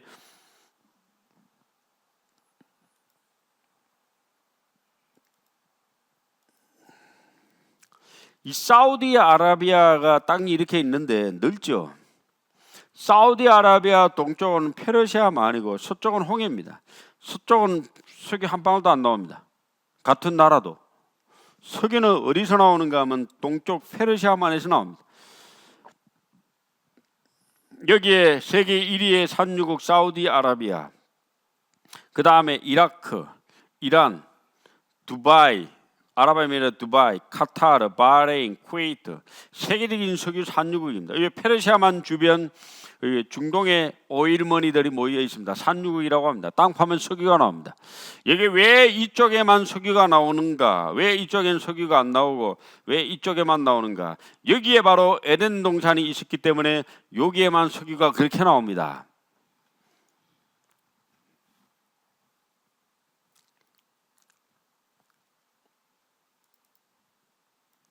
자료마다 좀 다른데요. 어떤 데는 중동의 석유가 한 50%다. 어떤 데는 한 70%다 이렇게 나옵니다. 이게 이제 75%라고 나오는데 이게 석유가 이제 얼마나 발견되냐 연도마다 좀 다르니까 좀 다른가 봐요. 아무튼간에 이 지역은 엄청난 석유가 나오는 데입니다. 에덴 동산이 지하에 내려갔다는 증거는 바로 석유이다. 여기에 이제 두바이라고 있거든요. 아랍에미레이트 두바이 만수르 아세요? 만수르 석유재벌 만수르 이 사람 돈이 얼마나 많은가 하면요 몇 년 전인데 그때 약 32조 2천억 원인데 우리나라 그때 이건희 회장이 12조 8천억이에요. 이 게임이 안 되죠. 지금 한국 최고의 부자하고보다 몇 배나 더 돈이 많습니다. 만수르 나이는 젊은데 돈이 너무 많아가지고 이게 두바이는요 엄청난 석유를 가지고 뭐 별거 다 만들었어요. 여기 지금 버지알 두바이라고 하는 세계 제일 높은 빌딩도 만들고요. 이 럭셔리 호텔 버지알 아랍은 세계 최고의 럭셔리 호텔이랍니다. 돈이 너무 넘쳐가 난리예요 지금. 그 전부 다 석유 때문에. 우리나라 지금 타고 다니는 석유는 다 어디서 온 거예요? 지금 뭐 타고 갔어요? 교회당 올 때? 석유 기름 넣어 왔잖아요. 저 기름이 여기 페르시아만에서 나온 거예요. 세계 석유의 3대 그 가격을 결정하는 데가 중동산 두바이요, 북해산 브렌트요, 미국 텍사스 증질육입니다. 세 군데거든요. 미국하고 북해산은 우리하고 너무 멀어. 그 우리 배 타고 우리까지 올까요? 안 와. 그 우린 주로 이 중동산 두바이를 가지고 석유 정제해서 앞에 SK 뭐 있더만. 그래서 이제 이 석유를 가지고 이제 살아가는데 다 여기서 온 거요.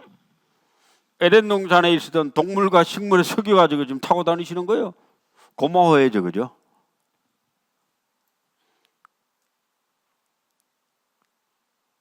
창세기 6장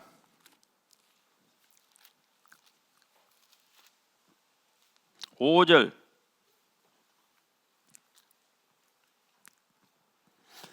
창세기 6장 5절 여호와께서 사람의 죄악이 세상에 관영함과 그 마음의 생각의 모든 계획이 항상 악할 뿐임을 보시고 땅 위에 사람 지으셨음을 한탄하사 마음에 근심하시고 가라사대 나의 창조한 사람을 내가 지면에서 썰어버리되 사람으로부터 육축과 기는 것과 공중의 새까지 거리하리니 이는 내가 그것을 지었음을 한탄함이라 하시리나 그러나 노아는 여호와께 은혜를 입었더라. 에덴 동산에서 아담과 하와가 범죄한 이후에 하나님이 아담과 하와를 추방합니다. 그리고 1500년 정도의 시간이 지납니다. 1500년. 이제 창세기 6장의 시절에 오니까 창세기 이후로 한 1500년 정도 시간이 지나니까 사람들이 생각하고 말하고 듣고 보고 하는 모든 것이 너무나 죄를 많이 짓거든요. 하나님이 이 지구를 물로 심판하기로 작정을 하십니다. 죄가 너무 도로가 지나 넘치면 하나님이 심판하시는 거예요. 그때 당시에 의인이 살고 있었습니다. 의인 노아에게는 3명의 아들이 있었습니다. 셈, 함, 야벳. 그 3명의 며느리 노아와 노아의 아내 총 8명의 사람이 배를 만듭니다. 하나님이 배를 만들어 갑니다. 9절 노아의 사적은 이러하니라 노아는 의인이요 당시의 완전한 자라 그가 하나님과 동행하였으며 그가 세 아들을 낳았으니 셈과 함과 야벳이라. 그래서 하나님이 노아에게 명한 대로 노아는 배를 만듭니다. 하나님이 보여주는 대로 상중하 삼층의 배를 쫙 만듭니다. 그리고 배가 완성되자 하나님이 지구상에 물로 심판한 사건. 여기 앞에 보시기 바랍니다. 죄로 인한 물심판, 노아 홍수. 때에 온 땅이 하나님 앞에 폐괴하여 강포가 땅에 충만한지라. 폐괴란 말은 성적 도덕이 타락했단 말이고 강포란 말은 폭력이 충만했단 말입니다. 사람의 도덕이 점점 타락하면 크게 2가지 범죄가 나타납니다. 성범죄가 만연하고 성적 타락이 오고 또 하나는 폭력이 충만한 세상, 서로 믿지 못하고 죽고 죽이는 세상이 옵니다. 이날 여호와 하나님께서 노아에게 임하셨다. 노아야, 노아야. 나의 하나님이시여. 모든 혈육 있는 자의 강포가 땅에 가득함으로 그 끝날이 내 앞에 이르렀으니 내가 그들을 땅과 함께 멸하리라. 너는 잣나무로 너를 위하여 방주를 짓되 그 안에 간들을 막고 역청으로 그 안팎에 칠하라.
자, 이게 노아의 홍수입니다. 자, 이게 방주의 제도입니다. 하나님이 그에게 보여주신 오늘날 단위로 환산하면은 길이가 138m, 약간 좀 다른데요. 사람마다 이제 너비가 23m, 높이가 한 14m 정도 됩니다.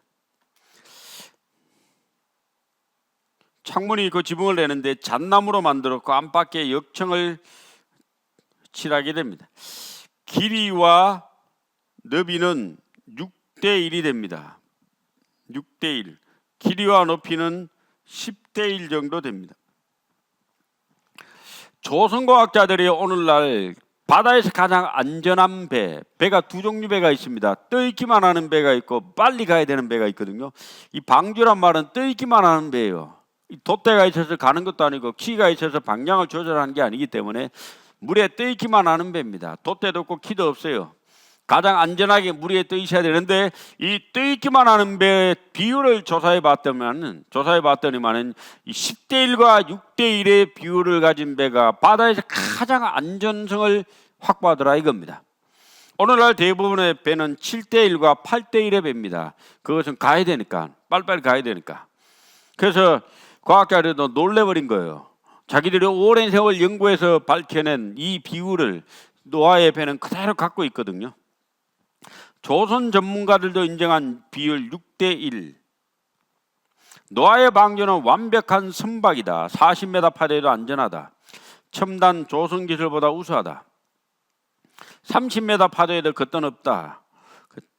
그래서 테스트를 보니까 너무너무 안전한 배라는 것이 밝혀집니다. 방주 자체에 대한 궁금증이다. 과연 나무로 만든 방주가 지구 대격변으로부터 안전했을까? 실제로 실험을 해봤다. 1992년 한국해양연구원에서 방주의 안정성을 실험한 것이다. 선박의 안전에 가장 중요한 세 가지 요건, 구조적 안정성, 복원성, 내향성을 테스트했는데 결론은 성경에 기록된 방주의 비율 10대 1.7대 1이 가장 안전한 값이라는 것이었다. 이 방주는 30m 쓰나미에도 안전하다는 결과가 나왔다. 이 결과는 당시 매스컴에 발표되기도 했다. 4,500년 전, 그 옛날에 가장 안전한 방주의 규격을 어떻게 알았을까? 우리가 알 수 있는 사실은 이 숫자가 창조주 하나님으로부터 나왔다는 것뿐이다. 창세기 7장 6절. 홍수가 땅에 있을 때 노아가 600세라. 노아가 그 아들들과 아내와 자부들과 함께 홍수를 피하여 방주에 들어갔고 정결한 짐승과 부정한 짐승과 새와 땅에 기는 모든 것이 하나님이 노아에게 명하신 대로 암수 둘씩 노아에게 나와 방주로 들어갔더니 7일 후에 홍수가 땅에 덮이니 노아 600세 되던 해 2월곱 그달 17일이라. 그날에 큰 기쁨의 샘들이 터지며 하늘의 창들이 열려 40주야를 비가 땅에 쏟아졌더라. 방주가 완성되고 난 이후에 동물들 암수 둘씩 배 안으로 들려보냅니다. 그리고 방주문이 닫히고 하늘에서 비가 내립니다. 40일 주야 밤낮으로 Day and Night 이래 비가 하늘에서 쏟아집니다. 이래 그렇게 해서 어떻게 되는가 하면은 천하의 높은 산이 다 덮입니다. 19절. 물이 땅에도 창이라며 천하의 높은 산이 다 덮였더니 22절 같이 읽어보겠습니다. 육지에서 콜의 생물의 기식을 호흡하는 것은 다 죽었더라. 코로 숨쉬고 살아있는 건 다 죽습니다. 바다 물고기, 바다 생물만 땅에 창궐하게 됩니다. 사람의 범죄로 말미암아 땅에 기어다니는 모든 짐승들, 육축동물들이 다 같이 멸종해버린 거예요.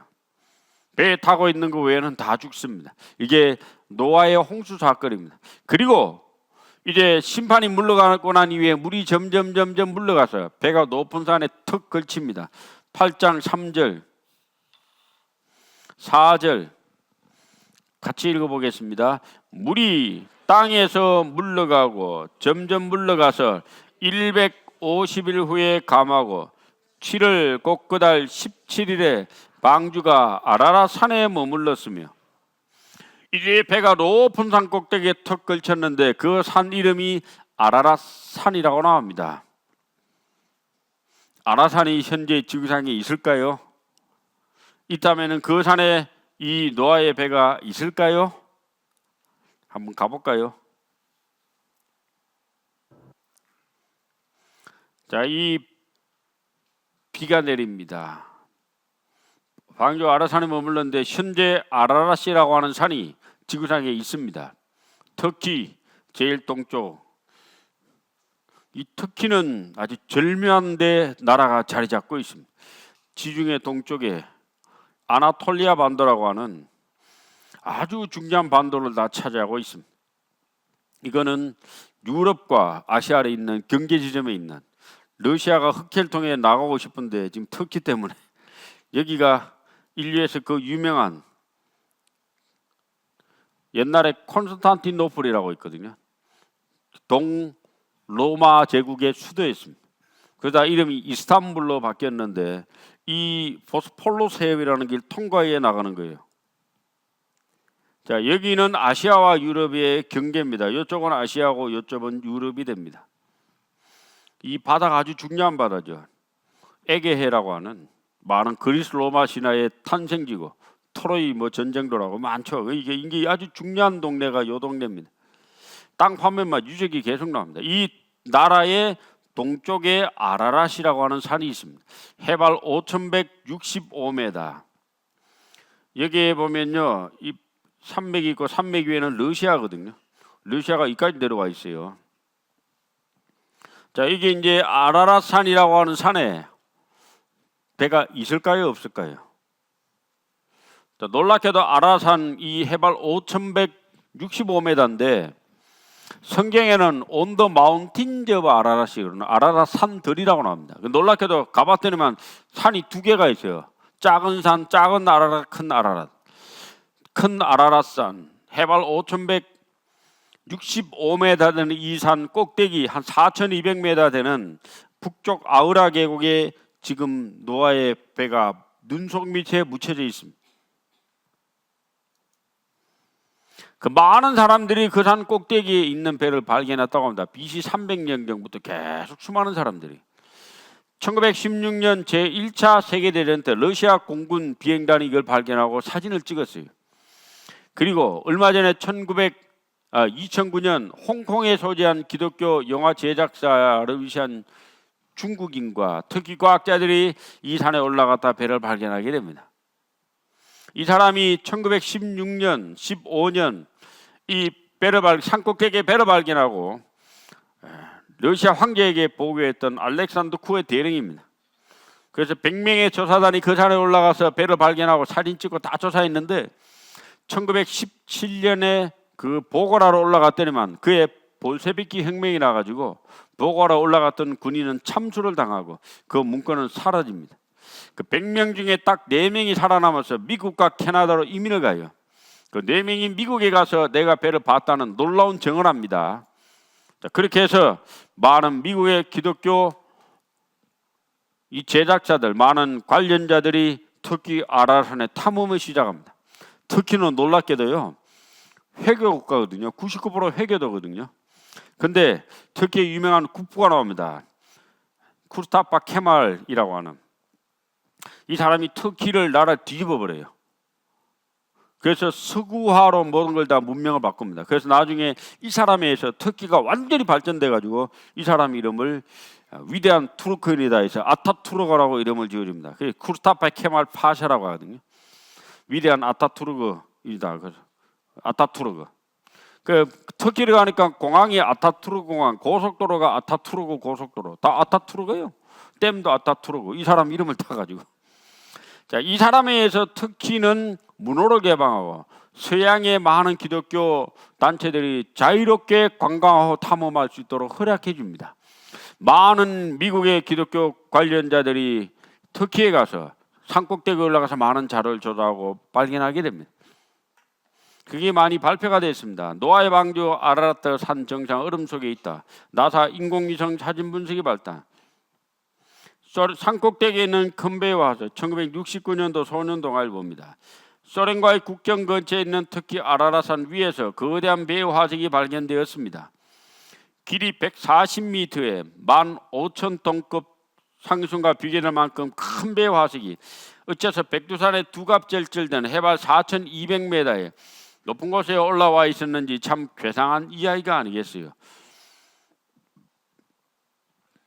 그런데 이것은 금년 8월 미국의 탐험대가 이 산에 올라갔다가 발견한 것인데 배의 나무자각을 갖다가 정밀하게 분석한 결과 배가 만들어진 시대를 밝혀내고 이것은 신화에 나오는 노아의 뱀에 틀림이 없다고 말하고 있습니다. 발견하고 이야기합니다. 그래서 많은 사람이 산에 올라갔다가 발견하고 잡지를 발견합니다. 그게 실제 찍은 사진입니다. 1989년도 8월 말에서 9월 초순에 눈사태가 난답니다. 한 번씩. 그러면 쫙 쏟아지면은 그 눈 밑에 가려지는 배가 드러나 보입니다. 사람이 손으로 만든 인공 구조물이에요.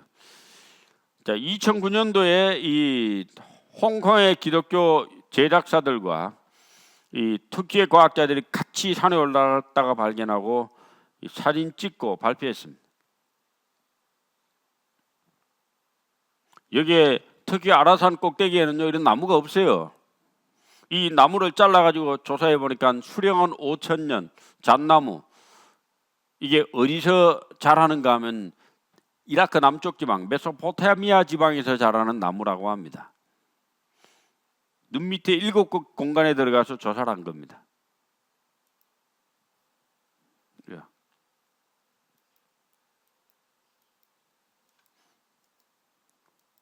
안 되지. 가자.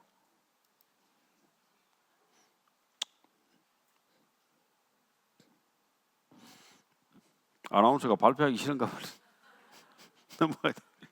전 세계적인 홍수의 증거가 3개 있습니다. 홍수가 물이 지구를 다 덮었다는 증거는 이 지구상에 많습니다. 첫째 퇴적청, 둘째 염호, 셋째 화석입니다. 여러분들 전 지구의 땅의 표면의 75%가 물이 지나가면서 쌓인 퇴적청이라는 걸 아십니까? 나머지 25%는 화산이 폭발할 때 나오는 청입니다. 그 화산이 폭발해서 땅을 만들든지 아니면 물이 지나가면서 쌓인 흙이든 둘 중에 하나예요. 그 다음에 염호, 육지 내륙에 짠 호수들이 많습니다. 그 다음에 화석, 퇴적암. 지각청의 75%가 퇴적암, 대홍수 입증한다. 고지대 수억 마리 물고기 화석도 증명. 지구 표면의 퇴적청이 대홍수의 사실을 입증한다.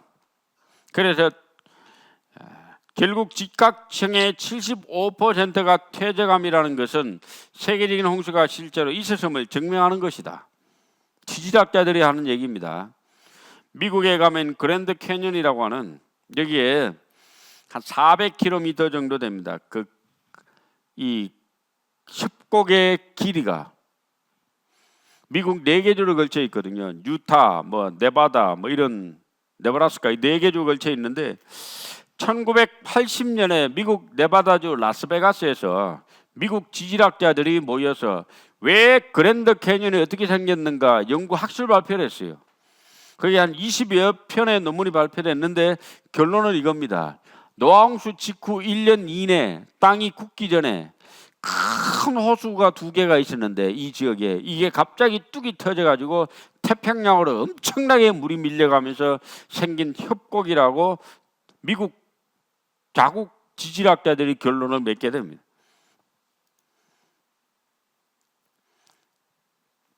높이가 한 2km 정도, 2,000m 정도 됩니다. 그리고 이게 콜로라도 강이 이렇게 흐르고요. 엄청나게 높아요. 그리고 지각층이 평평해요. 그랜드 캐년이 평평해요. 전 세계적인 이 지질층이 다 평평해요. 이 평평한 것은 엄청난 물이 지나가면서 쌓인 퇴적자가 전부 다 평평해요. 쫙쫙쫙쫙.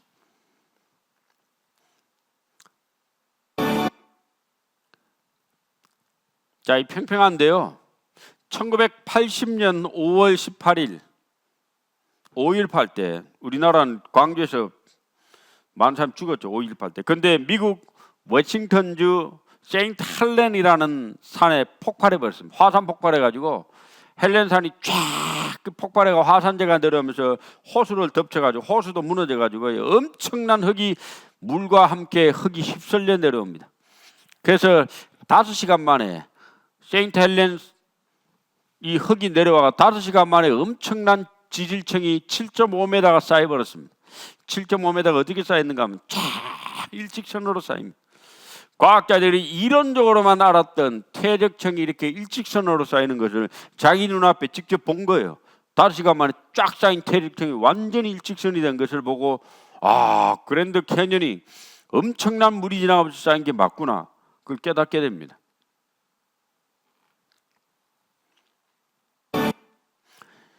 미국 네브라스카주, 그 다음에 남아프리카 공화국의 카루 국립공원 이런 데는요, 이 수백만 종의 동물이 뒤엉켜가 있는 지층이 발견된 거예요. 이 동물이 왜 이렇게 한꺼번에 이렇게 많이 죽었냐 이거지.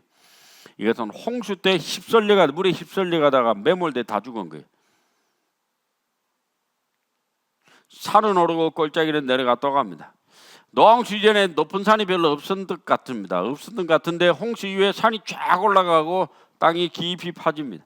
그래서 지구상에 존재하는 모든 산맥들, 히말라야 산맥, 럭키 산맥, 안데 산맥은 원래 그 자리에 서 있던 산이 아니고 전부 다 바다 속에서 솟아오른 산입니다. 이것을 융기라고 합니다. 융기. 모든 높은 산맥들은 다 솟아오른 산들입니다. 융기했다고 합니다. 영국 등반대가 밝힌 에베레스트 정상 부분의 진실, 여기에 가보면요, 세계 제일 높은 산들로 연결되어 있는 히말라야 산맥, 여기에서도 지층의 샌드위치를 볼 수 있다. 그리고 불가사의하게도 해면보다 8,000m나 높은 이 지층에서 해저에서 밖에는 살지 않았던 조개 화석이 발견된 것이다. 8,000m나 높은 지층에 왜 조개 화석이 나오냐 이거죠. 이 지구상 아무리 높은 산 꼭대기에 올라가도 반드시 발견되는 게 조개 화석입니다. 왜냐? 노아 홍수 때 지구 전체가 물 밑에 있었거든요. 홍수가 지나가면서 이게 다 솟아 올라가지고 올라간 거니까 전부 다 조개 화석, 물고기 화석이 다 발견됩니다. 안데스 산맥에 남아있는 조개 화석은 산들이 융기했음을 의미한다. 솟아오랐단 말입니다. 지구상에 존재하는 화석의 95%가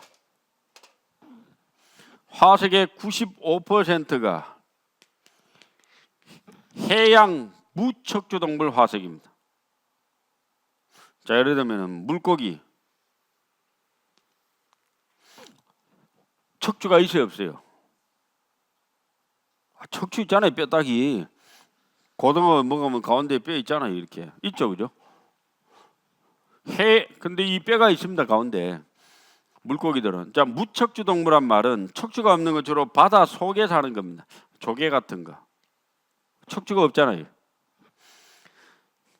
왜 지구에 존재하는 화석의 95%가 해양, 바다 속에 있는 무척추 동물 화석인가? 이 바다 속에 있던 조개가 노홍수 때 위에는 엄청난 물이 지나가면서 물이 쫙 지나가면서 물 밑에는 흙이 끌고 갑니다. 그래서 이 여름에 비가 많이 오면요, 산에서 물만 내려오는 게 아니잖아요. 흙을 같이 끌고 내려오잖아요. 그걸 저탕류라고 하는데 이 저탕류가 덮으면서 이 조개들이 전부 다 화석이 됩니다. 그래서 지구상에 존재하는 화석의 대부분은 다 조개 화석입니다. 바닷속에 가라앉아 있던 화석. 우리 같은 포유력의 화석은 몇 퍼센트 되냐? 0.0025%가 포유력의 화석입니다. 자, 우리가 노홍수 때 죽었다고 합시다. 물에 빠져서 죽었으면 물고기 밥 될까요? 화석 될까요? 물고기 밥 되죠. 물고기 밥 되면 화석이 안 됩니다. 그러니까 포유력의 화석은 0.0025%. 뭐 없어요, 별로. 찾아보기 힘들어요. 안데스 산맥에 남아있는 사람 화석은 이런 거 없습니다. 대부분의 화석은 조개 화석입니다.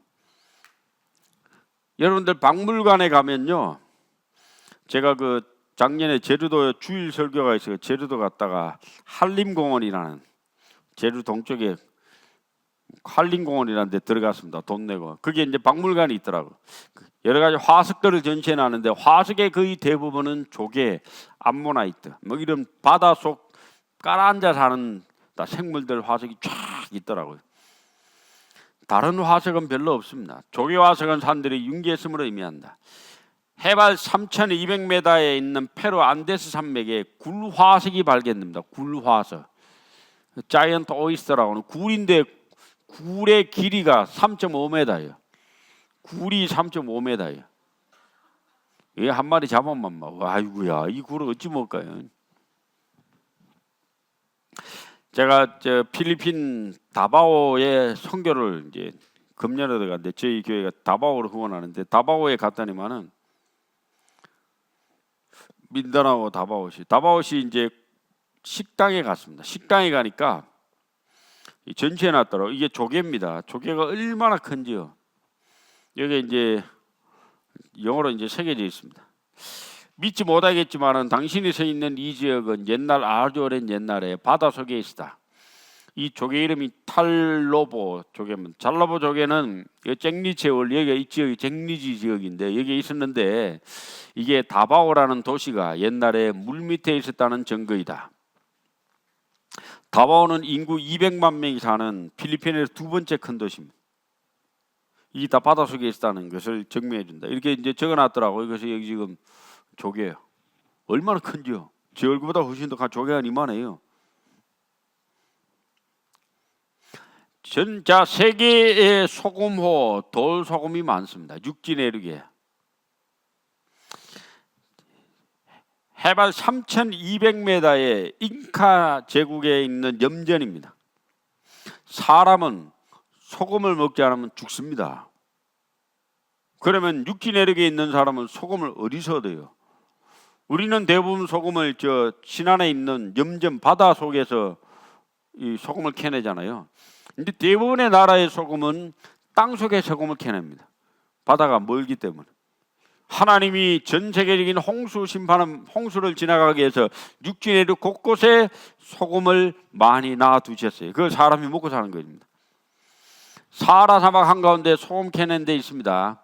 남미 볼리비아에 가면요 우윤이라고 하는 소금 사막이 있습니다.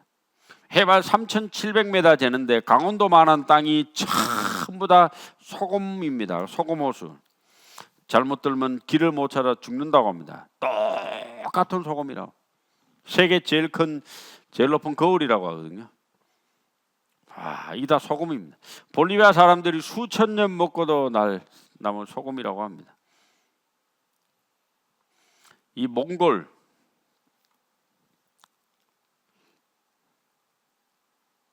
사회학자들은 이렇게 얘기합니다. 세계에서 제일 불쌍한 국경선을 가진 나라라고 합니다. 지하 자원은 세계에서 뭐 손꼽을 정도로 많답니다. 석탄하고 뭐 널린 게 뭐 지하 자원인데 이걸 팔아먹으려니까 옆에 너무 깡패 국가 둘이가 앉았네. 아이고 이 깡패 국가는요 막 길 안 비켜줘. 이걸 팔아먹으려면 바다로 가야 되는데 바다가 없어가지고 너무 힘든 나라가 몽골입니다. 그래서 혹자는 얘기합니다. 카자흐스탄하고 몽골하고 국경선만 붙었더라면 몽골 역사가 달라질 것이다. 자, 우리나라는 이 좁은 나라지만요 삼면이 바다잖아요. 조선업, 철강업, 자동차업 이게 바다가 없으면 안 됩니다. 바닷물로 배가 와서 석탄을 내려줘야 되고 물건을 실어 가야 되는데 바다가 없는 나라가 잘 사는 나라는 거의 없어요. 바다가 없다는 것만큼 불쌍한 게 없어요. 우리가 바다가 있는 게 얼마나 감사한 줄 압니까? 바다에 소금만 얻는 게 아니고 산업을 바다가 있어야만 산업이 성장합니다. 자, 근데 이 몽골은 바다가 없는데 어디서 소금을 캐낼까요? 이 불쌍한 국경선을 가진 몽골. 하나님이 내륙에 소금을 먹고 살아야 되니까 내륙에 소금을 많이 놔두셨습니다. 그 내륙에 곳곳에 소금 호수도 많아요. 노아 방주에 대한 두 가지 질문. 많은 물은 어디서 왔는가? 지구를 덮었던 물은 어디로 갔는가? 물이 어디서 왔는가? 창세기 1장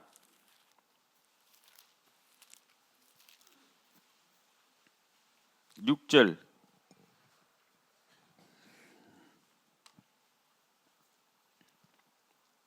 창세기 1장 6절. 하나님이 가라사대 물 가운데 궁창이 있어 물과 물로 나뉘게 하리라 하시고 하나님이 궁창을 만드사 궁창 아래의 물과 궁창 위의 물로 나뉘게 하심에 그대로 되니라. 하나님이 궁창을 하늘이라 칭하시니라. 저녁이 되면 아침이 되리는 둘째 날이니라.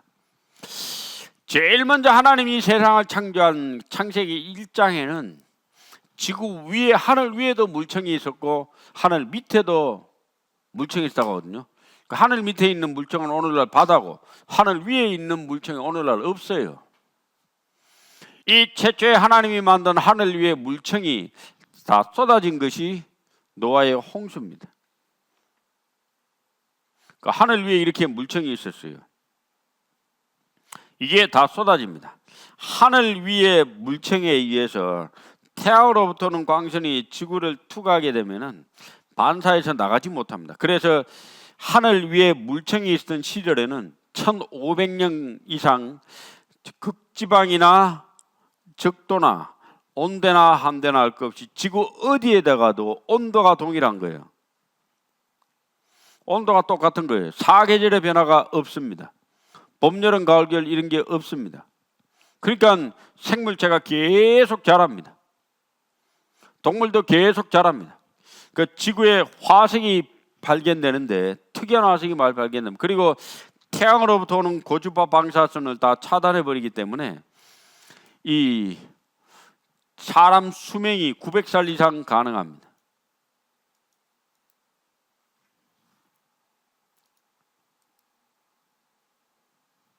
노홍수 전후에 하늘 위에 이렇게 물청이 있었는데 홍수 전에, 홍수 이후에 다 사라진 거예요. 그 온실 효과도 있고, 온실 물청이 존재했을 때 나타나는 현상, 극에서 극까지 온화한 기후다. 바람과 폭풍과 없다. 사막으로 덮인 불모지의 확장이 없다. 성장기가 계속된다. 지구 전체에 걸쳐 무성한 초목이 있다. 홍수 전에 이 지구는 아주 현재와는 다른 아주 특별한 환경 속에 사람들이 1500년에서 한 600년 정도 살게 됩니다. 그래서 인간의 수명이 어떻게 되는가 하면요, 노홍수 이전에 사람 수명은 평균 900살이 대충 다 넘어요. 900살에서 한 1000살은 안 되고요. 근데 홍수 이후에 사람 수명이 급격히 줄기 시작합니다. 그래서 지금 오늘날은 70에서 80살로 살게 됩니다. 지구 환경의 변화 때문에 그렇습니다.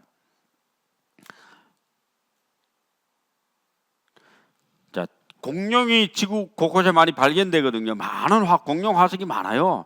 이 공룡이 언제 살았냐? 공룡은 노홍수 이전에 삽니다. 자, 큰 공룡, 뭐 이런 것들. 소 화석이 발견되는데 높이가 5m, 길이가 9m, 잠자리가 1m. 화석이 발견. 창세기 1장에 보면요, 네피림, 2장에 보면 네피림이 있다고 하거든요. 자, 이 네피림이 있다고 하는데 이게 이제 그 자이언트입니다. 자이언트. 자, 이 사람의 이 턱뼈가 발견되는데 이 턱뼈가요 커요. 현재하고 좀 다르죠, 그죠? 얼큰이요. 얼굴 엄청 커요. 발이 엄청나게 커요. 화석이. 거인 발자국 화석이 미국에서 발견됐습니다. 땅을 파니까 해골이 발견됐는데 너무 커요. 이게 뭔지를 잘 몰라. 덮어버려요. 와, 뭐 해골이 이렇게 커요. 어쩌오리까. 뭐 땅파다 발견됐습니다. 해골이 너무너무 큰데다가 갈비도 너무너무 크고 이게 도대체 왜 이렇게 크냐 이거죠. 와, 포크레인보다 더 커 해골이. 이거 어쩌오리까. 여기도 뭐 땅파다 발견했는데 해골이 발견된 거, 등뼈 발견되고요. 머리가 엄청나게 커요. 여기 지금. 여기도 이거 뭐예요 이거. 발견했는데. 우야, 해골이 발견됐는데 이거 어찌하오리까 이거. 이해가 안 되죠. 자, 이런 게 땅파다 발견되는데 과학자들이 진화론적 사고와 생각을 갖고 있기 때문에 이해를 못하니까 다 덮어버립니다. 근데 노홍수 이전의 사람들은 엄청나게 컸습니다. 동물도 이렇게 컸고 사람도 컸어요. 소가 9m, 바퀴벌레 30cm. 이런 게 땅파다 나오는데 오늘날 과학적 진화론적 사고를 가진 과학자들은 왠 이해가 안 되니까 다 없애버리고 지워버리고 흔적을 말살해버립니다. 근데 성경적 사고를 가진 정확한 이 역사관을 가진 사람들은 그 사람이 언제 살은 사람인지 정확히 압니다. 홍수 이전에 살았던 사람들입니다.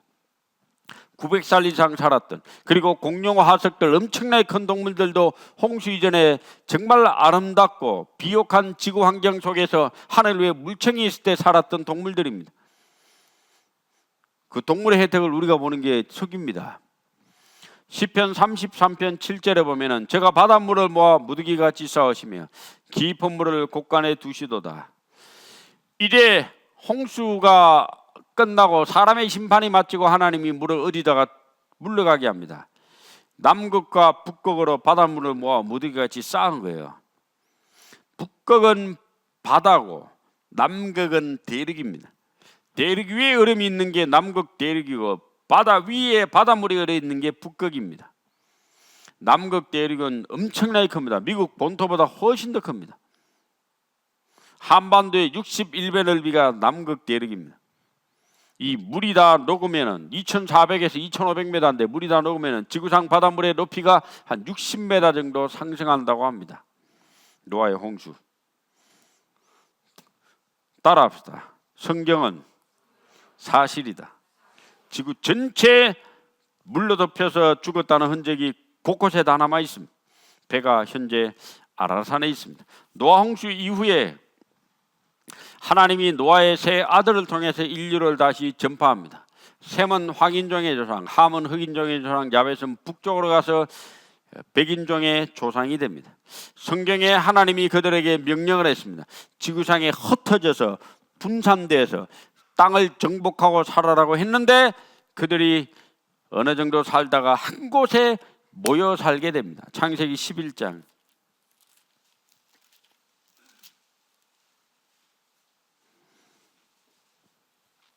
1절. 온 땅에 구엄이 하나이요 언어가 하나이었더라. 이에 그들이 동방으로 옮기다가 신할 평지를 만나 거기 거하고.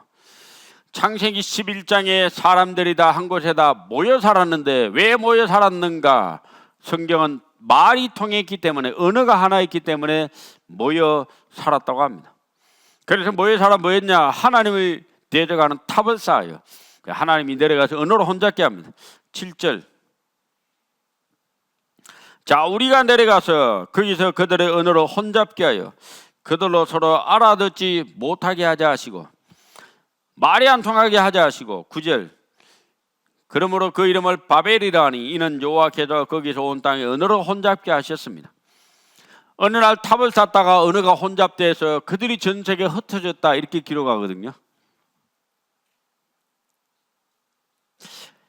전 세계 언어가 몇 개 정도 되는가? 인류 언어학자들마다 조금 다른데요. 대부분 언어학자들은 언어가 한 5,000개 정도 된다고 합니다.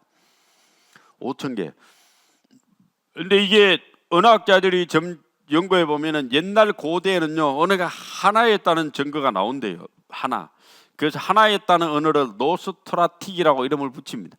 이 하나였던 게 5,000개로 됐는데 언제, 어디서, 어떻게, 왜 5,000개 됐는지는 몰라요. 근데 갑자기 하나가 5,000개 된 거예요 지금. 왜 5,000개 됐는가 모릅니다. 언어, 엄마로부터 유전될까요? 언어는 유전이 안 됩니다. 제가 자녀를 낳았는데 이 자녀가 낳자마자 미국에 입양됩니다. 한국말 합니까? 영어 합니까? 영어 합니다. 프랑스에 입양되면 프랑스 언어를 합니다.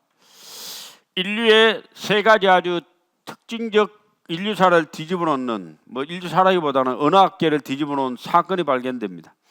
미국에서 한 번, 프랑스에서 한 번, 독일에서 한 번, 세 아이가 발견되는데 이 아이들의 공통점이 있습니다. 낳자마자 사람의 언어를 단 한 번도 들은 적이 없어요. 한 10년 정도 지납니다. 10세 초반에 발견됩니다. 사람 발견됐잖아요. 그 언어를 가리킵니다. 아빠, 엄마. 근데 세 명이 다 똑같이 반응을 보입니다. 말 한마디는 못해. 그리고는 얼마를 살다가 서이다 꼬꾸락 죽더라 이겁니다. 왜 사람인데 사람 말을 못하는가 궁금했습니다. 인류 언어학자들이. 그때부터 연구를 거듭해서 발견해낸 게 있습니다. 언어학자들이 발견했습니다. 뭘 발견했냐? 언어는 언제 배우느냐? 언어는 태어난 직후부터 5년간 5년간 엄마의 언어를 듣고 언어를 습득합니다. 그걸 모국어로 합니다. 모국어. 왜 엄마의 언어를 듣냐? 엄마하고 같이 있잖아요. 부국어 아니거든요. 부국어 아니거든요. 모국어예요. 엄마의 언어를 듣고. 근데 엄마가 없어. 할머니하고 있어. 할머니가 쫙 전라도 거시기 할머니야. 해버려 저버려 뭐 이래버리면 애는 완전히 전라도 거시기 됩니다. 이제 또 경상도 할머니야 뭐 억수로 뭐 뭐라카나 뭐 이런 단어를 쓰면요 완전히 애가 또 경상도 이제 그 둔탁한 언어를 씁니다. 자, 이 5년 동안 엄마의 언어를 듣고 배웁니다. 그래서 엄마가 서울, 인천 엄마면 아이는 무슨 말 써요? 서울말 쓰죠. 부드러운 말 쓰잖아요. 자, 그래서 5년 동안 엄마의 언어를 듣고 언어를 습득한답니다. 못 들으면 말을 못 배웁니다. 자, 그러면은 저는 누구로부터 언어를 배웠을까요? 제 어머니로부터. 제 어머니는 누구로부터 한국 언어를 배웠을까요? 제 외할머니로부터. 자, 그렇게 올라가면은 인류 최초로 한국 언어를 썼던 한 아버지와 한 어머니가 나옵니다. 자, 이 한 아버지와 한 어머니는 누구로부터 한국 언어를 배웠을까요? 일본 언어가 1억 3천만 정도 쓰는데 점점 그 올라가면 한 엄마 한 아빠가 나오거든요. 이 한 아빠와 한 엄마는 누구로부터 일본 언어를 배웠을까요? 영어는 누구로부터?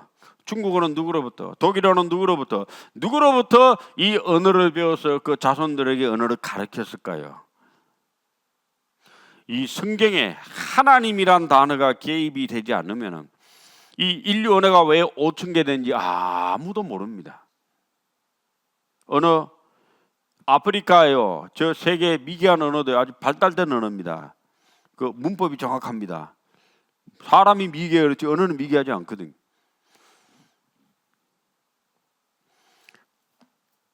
하나님께서 언어를 갑자기 혼자 깨가지고 한 엄마 한 아빠가 그 언어를 쓰게 했고 그 엄마 아빠는 자손들에게 그 언어를 쓰므로 한 부족의 언어, 그 나라의 언어가 되고 민족의 언어가 되고 많은 사람의 언어를 쓰게 됩니다. 성경은 사실입니다. 창세기 11장 9절 같이 읽어보겠습니다. 그러므로 그 이름을 바벨이라 하니 이는 여호와께서 거기서 온 땅의 언어를 혼잡게 하셨습니다. 여호와께서 거기서 그대로 온 지면에 흩으셨더라. 이제 세상 모든 사람을 다 흩어지고 난 이후에 창세기 12장에 보면은 아브라함이라는 한 사람을 불러내서 민족을 만듭니다. 그 민족 이름이 이스라엘 민족, 유태인이라고 합니다. 중동에서 가자지구에서 팔레스타인 게릴라와 전쟁하고 하마스와 전쟁하고 또 헤즈볼라와 전쟁하고 있는 그 나라, 시끄러운 나라죠. 내일 말씀을 잘 들으시면 성경이 사실인 게 믿어집니다. 내일 이스라엘 민족 역사를 공부해 보려고 하거든요. 내일은 좀 흥미진진한 날입니다. 꼭 빠지지 마시고 나오시길 바랍니다. 기도하시겠습니다. 살아계셔서 역사하시는 아버지 하나님 감사합니다. 오늘 성경 강연의 둘째 날 하나님의 귀한 말씀을 배울 수 있도록 인도하심을 감사드립니다. 성경은 사실입니다. 내일 또 하나님의 귀한 말씀을 배우려고 합니다. 한 사람도 빠지지 않고 끝까지 참석할 수 있도록 도와주시옵소서. 귀하신 예수님 이름 받들어 기도드립니다. 아멘.